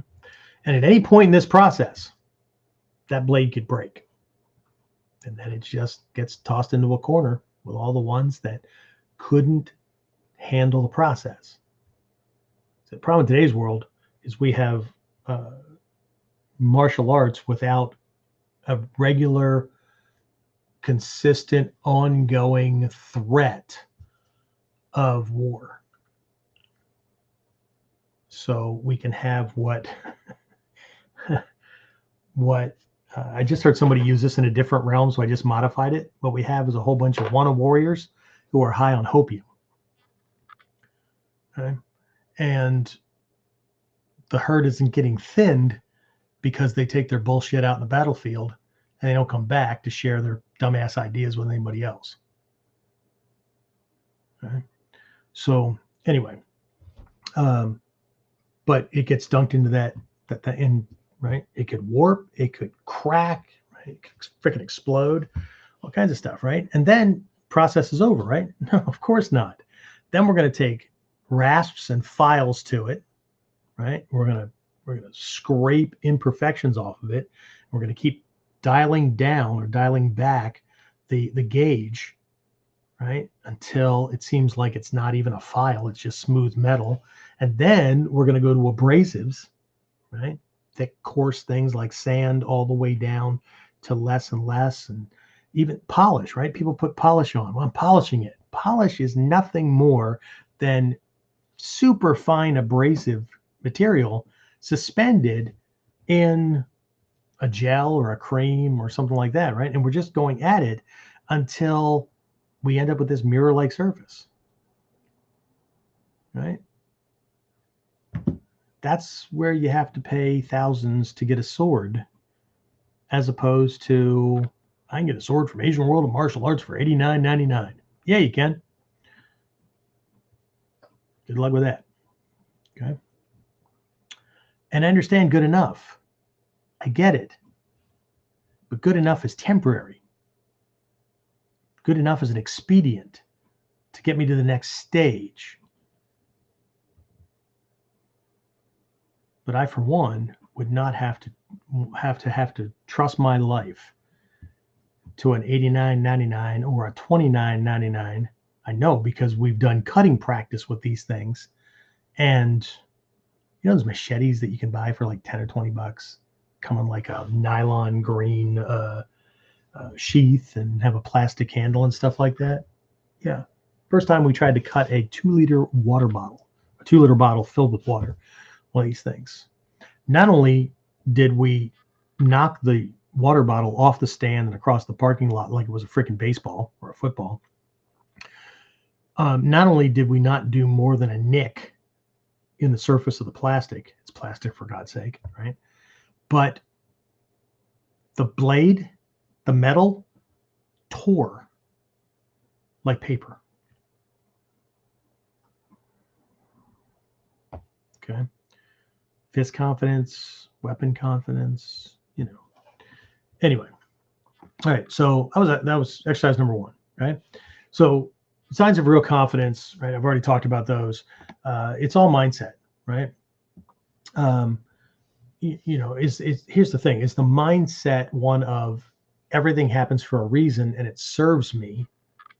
And I'm confident, right, in my ability to work it out, right? I know I'm starting at a significant deficit.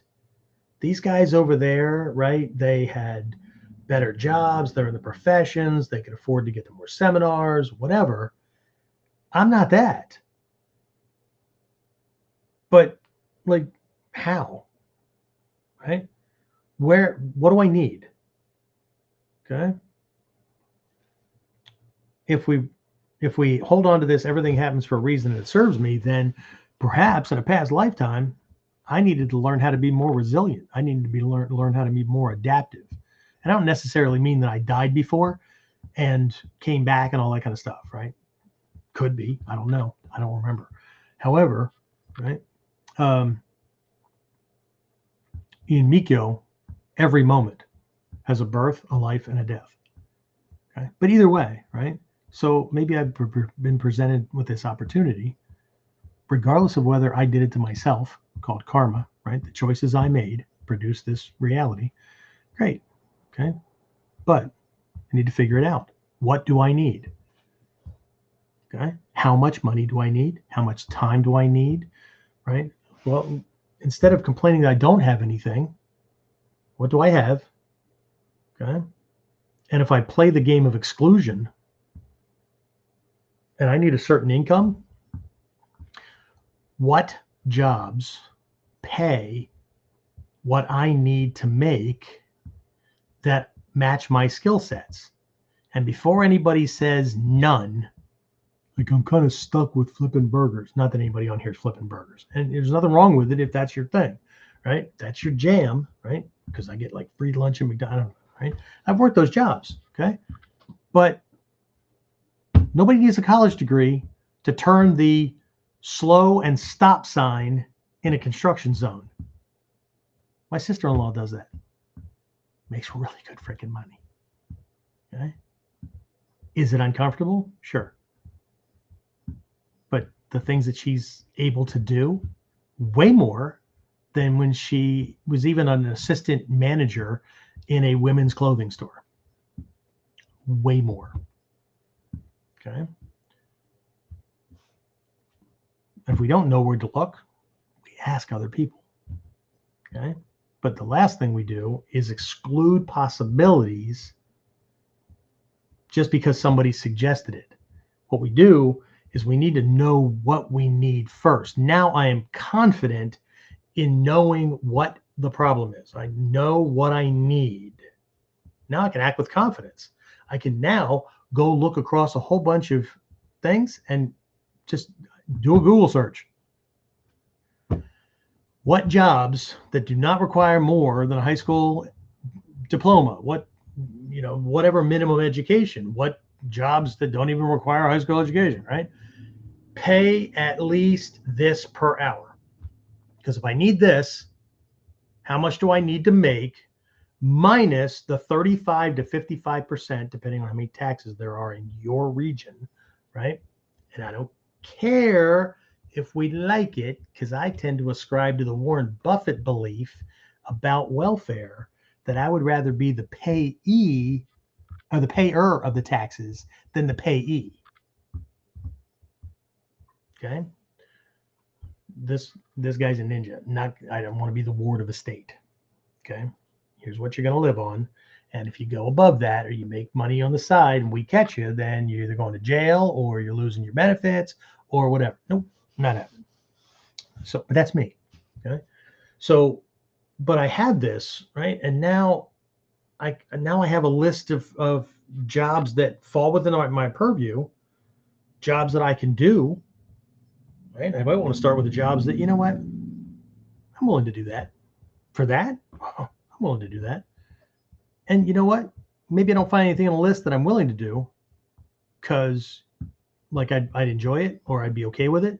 But I'm willing to do that to be able to go to at least one seminar a year, to be able to do this, to be able to treat my family to a vacation without not paying my bills, do it, whatever it is. Okay.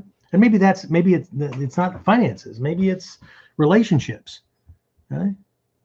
I'm confident enough in the value that I bring to a relationship that I'm not tolerating shit that would destroy my life or bring a whole bunch of drama and cause me to have a fucking heart attack early. That doesn't make me an asshole.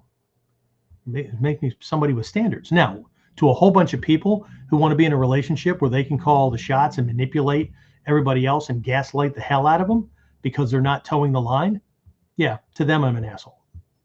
And I'm okay with that. Okay. Because I operate based on not just what I want and not just what I want to do, but also exclusion. I exclude all the options that do not provide me with, and will not, or cannot, or will take too fucking long for me to get there. Right. I just exclude them. Right. Now I can choose from the finite list that will get me there, and I'll have a relatively good time doing it. Right. So anyway, so everything happens for a reason that serves me, or is the mindset one of, I can't get ahead. Why does this shit keep happening to me?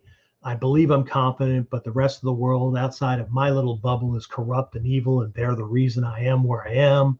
Whatever, right? I know I used to have several of these beliefs, right, as well. Okay? It wasn't until I started making the little changes that built over time to create bigger and bigger results. That's what changed things. Okay, that's what changed things. Okay? And it just starts with little ones. Okay, again, not perfect, not by a long shot. Okay, there's still lots of work to be done. Right? There's still setbacks, still people who directly or indirectly affect my life and condition, still the trolls who leave shitty comments on my videos and other lessons. But that doesn't change one very important piece, that if I was still the same 20-something who came to this training, if I was still that person with those same beliefs, you wouldn't be listening to this podcast, because there wouldn't be one. Because there would be no dai-shihan Miller. There would be no Warrior Concepts. There would be no Jeffrey M. Miller Consultancy, right? No Warriors Whiteboard Wednesday. There wouldn't be no Kuden, right? I'm sure you'd still be getting lessons. You just wouldn't be getting in this direction, okay? So if this resonates with you, if it doesn't, then, by all means, share it with somebody else. But if it does resonate with you, right? Stop seeing the total of your life from the perspective of the snapshot you currently see. Now, stop seeing the past and present masters as people who don't understand, like we've never been where you are right now. Okay? This isn't a sermon, right? This is not church. This is not a sermon from someone who's teaching from a book. This is part of a roadmap from people who have walked the path before you and who can help you get there faster. Okay? Again, we're all trying to be warriors. Okay? Confident, powerful, in control of whatever comes our way. That doesn't mean we're not going to have to figure it out. That doesn't mean we're not going to have moments of, oh shit, what was that? And we have to, right, just trust the process. Okay? But I don't know about you, but I'm not here to be helping people with the whole want a warrior high on hopium, because I'm not selling hopium. Okay? I know that everybody hopes that they get what they need out of the programs when they sign up for them, but right. Anyway, so again, that free key that I always throw out, it's at the bottom of most of my emails. The choice is, as always, up to you. Right? You are the leader, the commander, the pilot, the creator of your own life. Right? As Richard Bach, one of my favorite authors and an indirect mentor, right, has said, we design our lives with the power of our choices. Okay? You can pick and choose the lessons you want to believe are true from this art, but you can't change the truths that govern the universe, regardless of whether you like them or not. It's just not possible, right?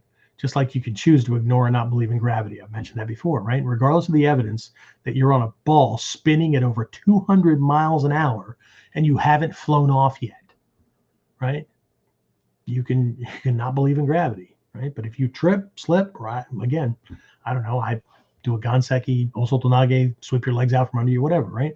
Gravity will do what gravity does every time That's what makes it a truth, right? Not just a momentary fact, like you tripped and slipped and fell down that time. That's a fact. Okay? Gravity ever stops working, we will all know pretty much at the same time. Okay? But just like karma, perspective, and all the other principles, we all think we can cherry pick from along the way. Okay? It's all the same. Okay? So here's an exercise for increasing confidence that I'll leave you with before we wrap this up. Okay? You do not have to be building the Taj Mahal. You don't have to be building some castle. The goal you're after doesn't have to be huge. And again, especially if you're starting from a point where you don't see that you have very much in the way of time, resources, whatever, right? You start small. So exercise 1 is do a self-assessment, right? What do you already know really well how to do? Okay. Here's a hint. You probably won't think of them right away because they sound too simple. Like, I learned how to tie my shoes. I know how to tie shoes. I know how to tie that knot, which is a slip knot, and I can use that to secure anything I need to hold in a bundle or whatever. See, it's not just for shoes, right? I need to hold that in a bundle temporarily, because if I need it permanently, I can tie a fucking granny knot. If I don't need it to be undone, or if I plan on cutting it open with scissors or a knife or whatever anyway, doesn't matter what knot I use. But if I need a slip knot or one that's easily undone, then I need that knot, or I need a figure of 8 or something like that, right? What do you know, right? I know how to run this given machine at work. I know how to speak English. I know how, but right, what have you set out to do, and you now can do it pretty much without thinking about it? That's confidence, right? You don't have to fake it. You don't have to like tell somebody you can do it and hope they believe you so that whatever, right? Start there. But exercise 2 is the reality that success builds more success, but it also develops greater confidence along the way. But again, people think Taj Mahal, they think big freaking giant things, right? Start with small goals. A Navy admiral did a commencement speech, or was it a commencement or a graduation speech? Either way. And the premise of the speech was you start building success habits, or better success habits, or greater confidence. You start by making your bed every day. Nonstop, you make your bed. You don't just throw shit together, you make your bed. Why? Nobody's going to see it. You're going to see it. Okay? Take pride in a job well done. And it may not be your bed. It may be wiping down the counter after you make your coffee in the morning, and because you've actually started to wake up and you notice, like, it irritates me to no end. And again, it's not a perfectionist thing.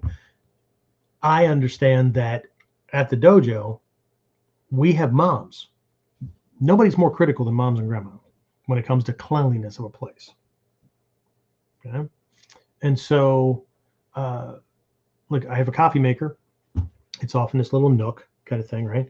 But people often go back to, rinse out a cup with, or whatever. They might use water out of the faucet or throwing something away in the trash can or whatever. And I'm just as guilty of this because, you do some stirring, I make my coffee, whatever, right? And I get it, right? I might miss that a fluid hit the counter, and it's not always dark in color. Or I'm busy and I come back and there is it's not a water spot, because you can barely see those, right? And I've got light counters, right? It's a dark ring. It's a coffee stain. Shit.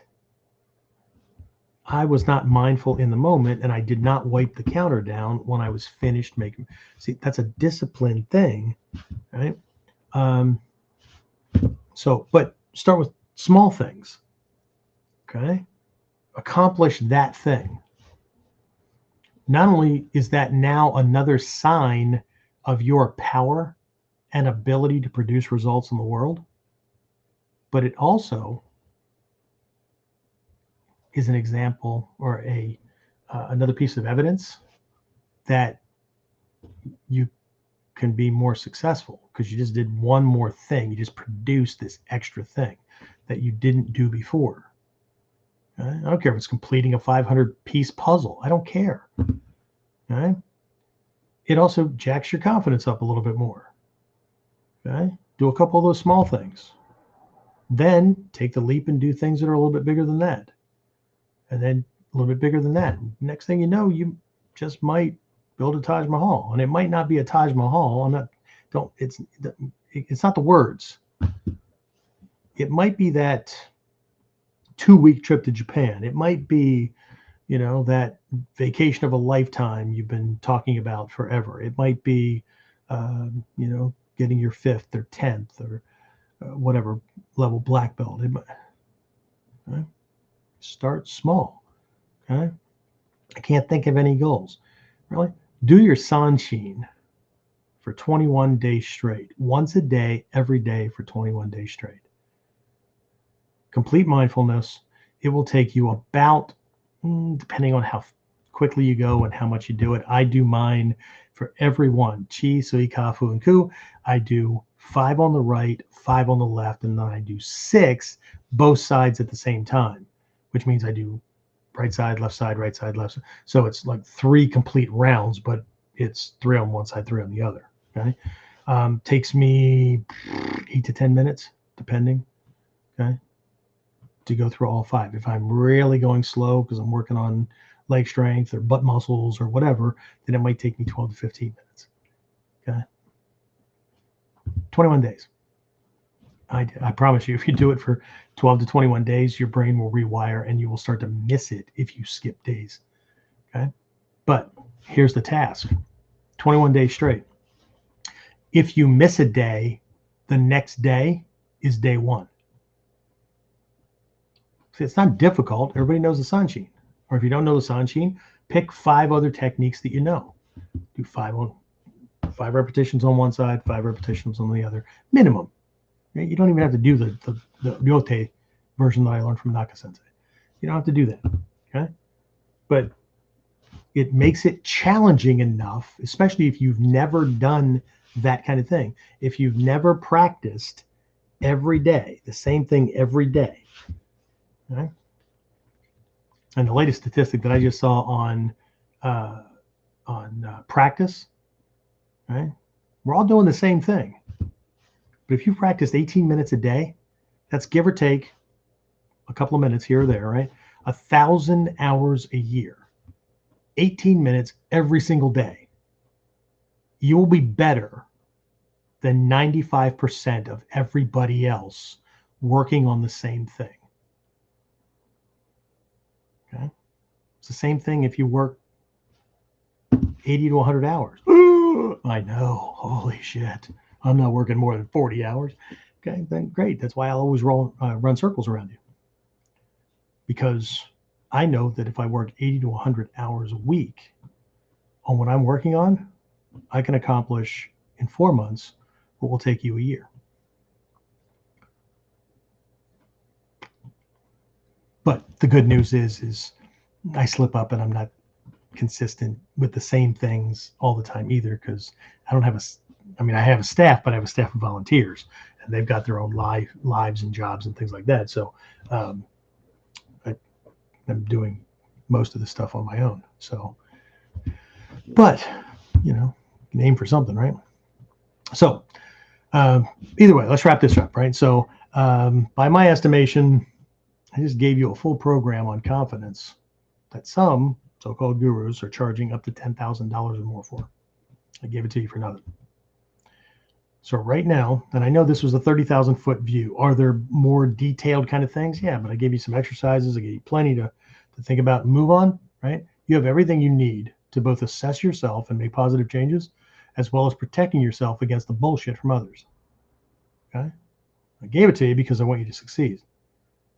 Just like I and my students who have applied this training to do more than bolster ego, right? We've used it to create the positive changes we needed to have more of, and to have more of the life that we wanted, the ability to protect that life from those who would threaten it. And those who threaten it, in today's world, Western world, 21st century, there's way more people attacking you with bullshit and agendas and con stories and whatnot than swords.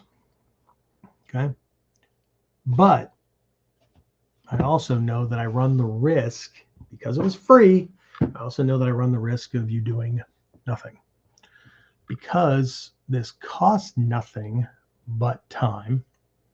What the hell's my other screen? Because this costs nothing but time, the human psyche, and again, this is another one of those scientific things, right? Things that are free, we don't take as seriously as stuff that we pay for and have skin in the game, right? Which is why, I know, pisses a lot of people off, but the top teachers in this art, from Hatsumi Sensei all down, there are no discounts. Okay, because you're supposed to figure it out. Figuring out how to get the training is part of the training, right? Way too many people are used to fucking drive up windows, or going someplace and telling a story so that they get stuff for nothing. Okay. Anyway, let's see. Let me jump on things here. Good evening, good evening. Victor. Long time no see. He's off in his own realm now. He's got, like, Facebook group that he's running and growing. He's like the neighborhood cat dad. He's like the dude. Anyway, what Victor say here? Victor says, amazing how confidence is a skill rarely taught to children. Yeah. I'm going to say something that's going to be really, really unfashionable, but my job is to wake people up and give them what they need, not make people warm and fuzzy. That's your job. Make you warm and fuzzy. You make you warm and fuzzy when you handle the challenges and the bullshit that is coming at you, right? One of the worst things that came out of the mid to late 70s was the self-esteem movement. Anybody can do anything that they want if you just work hard enough. And sometimes that last part's not even added to it. And that, my friends, is bullshit. That has ruined more people because it created a mentality of expectation. Right? It speaks nothing of aptitude, right? If my IQ and my aptitude, my learning ability, or my ability to retain information and all that kind of stuff is not high enough, there's no way in hell that I should be allowed to build bridges. And Elon Musk should not hire me for anything more than maybe cleaning the bathrooms, right? But that doesn't mean that based on that aptitude and using the rule of exclusion that I can't find a whole group of things that IQ fits. It also, that self-esteem movement also doesn't speak to work ethic. Because what the self-esteem movement has created, and the we're all the same movement, no. We all have the same rights. We all have the same, well,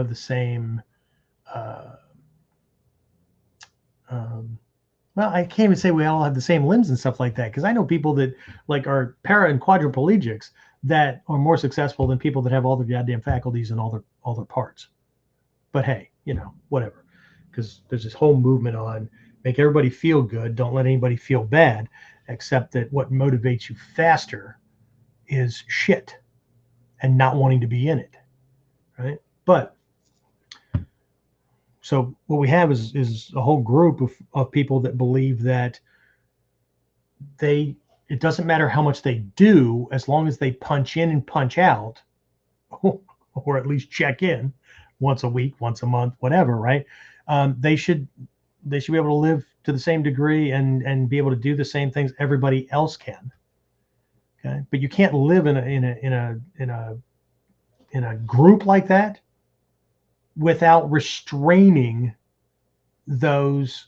What you end up with is everybody's just going to be the same. They're all going to be average, which will make the lazy feel good. It'll make those who lack confidence feel good, right? But we've also produced a whole group that were excelling, saw that the dumb kids in class were still getting awards too. They just made shit up, not the student, the teachers, right? And they came to the conclusion, why bother? Why bother trying?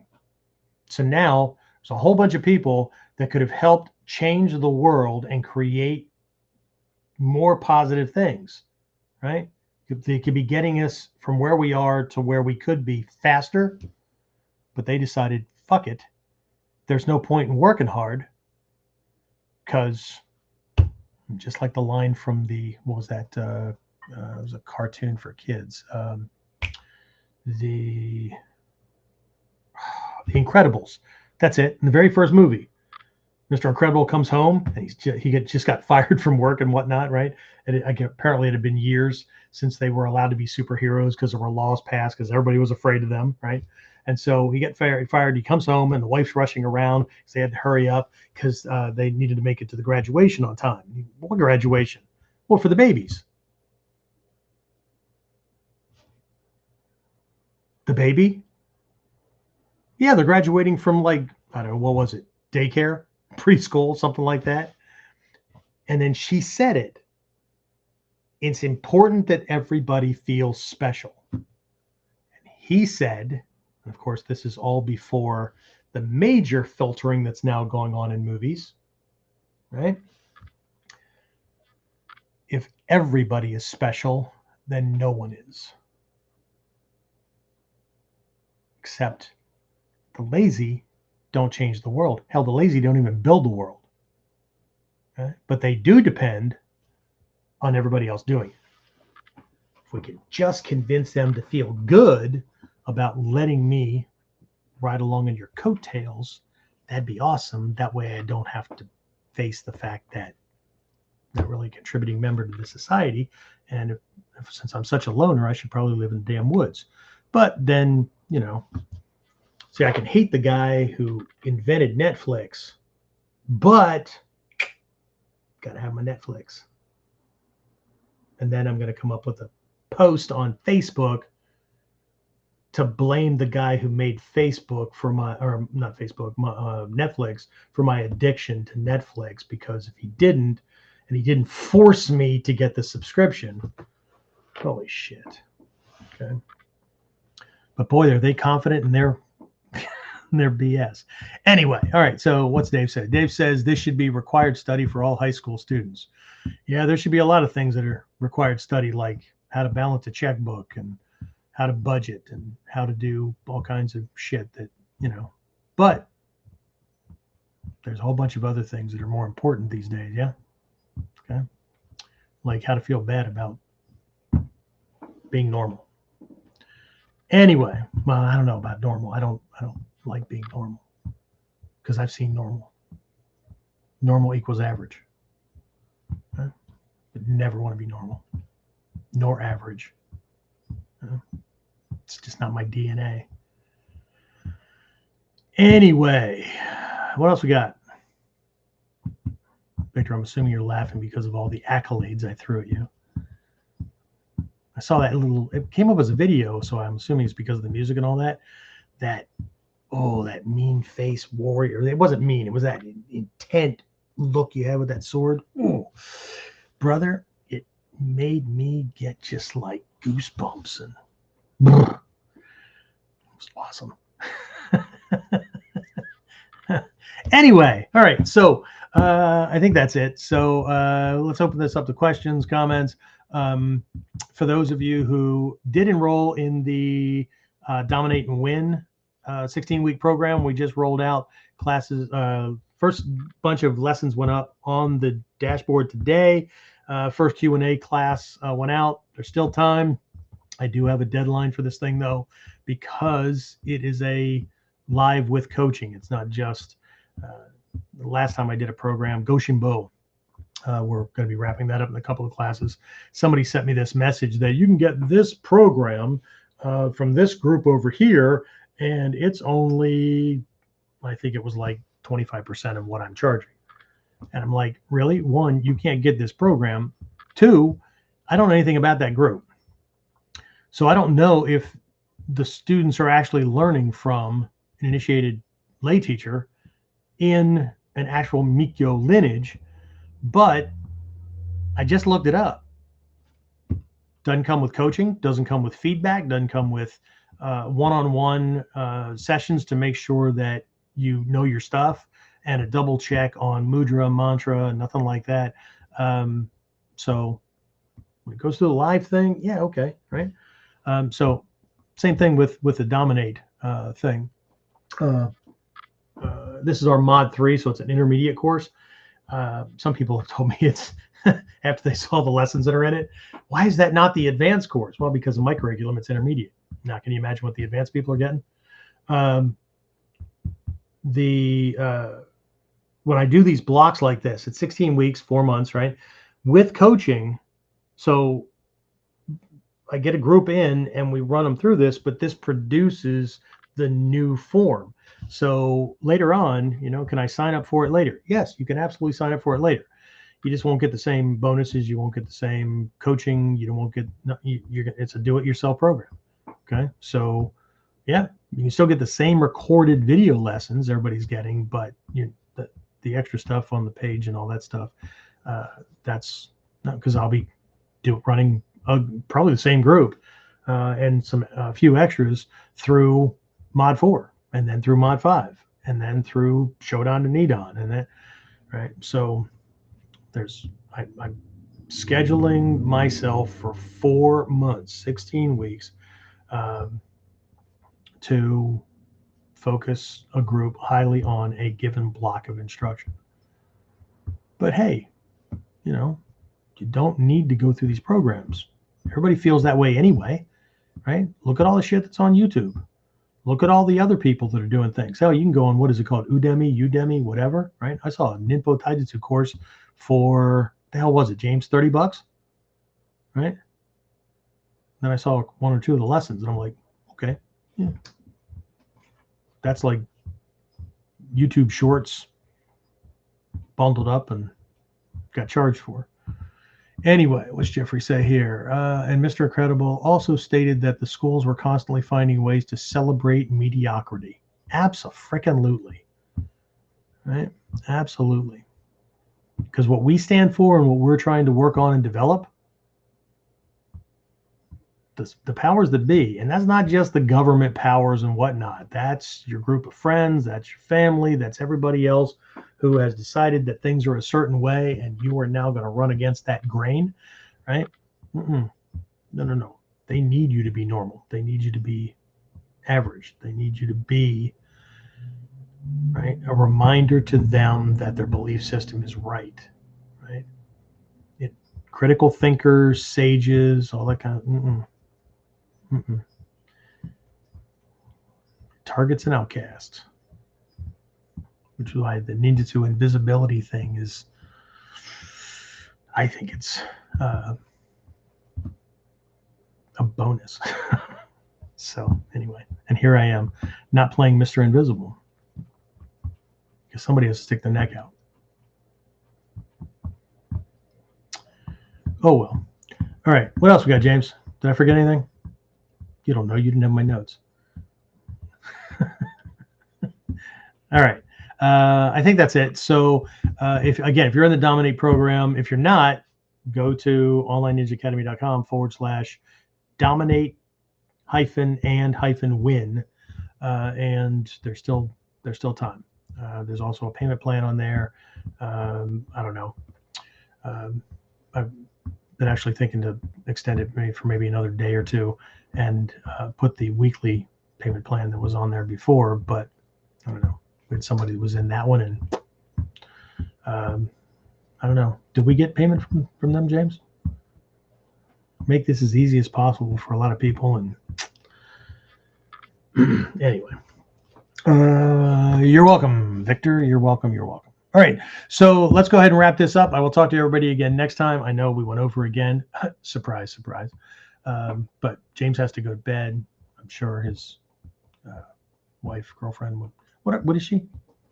Finance? No, not finance. Fiance, whatever. Anyway, he's just staring at me through the little window is not up for you guys. He's just staring blankly. So we're going to go ahead and wrap this up, and I will talk to everybody again next time on Kuden. Get more of Kuden Radio. Subscribe through your favorite podcasting site, or join our clan of serious modern warriors at onlineninjaacademy.com.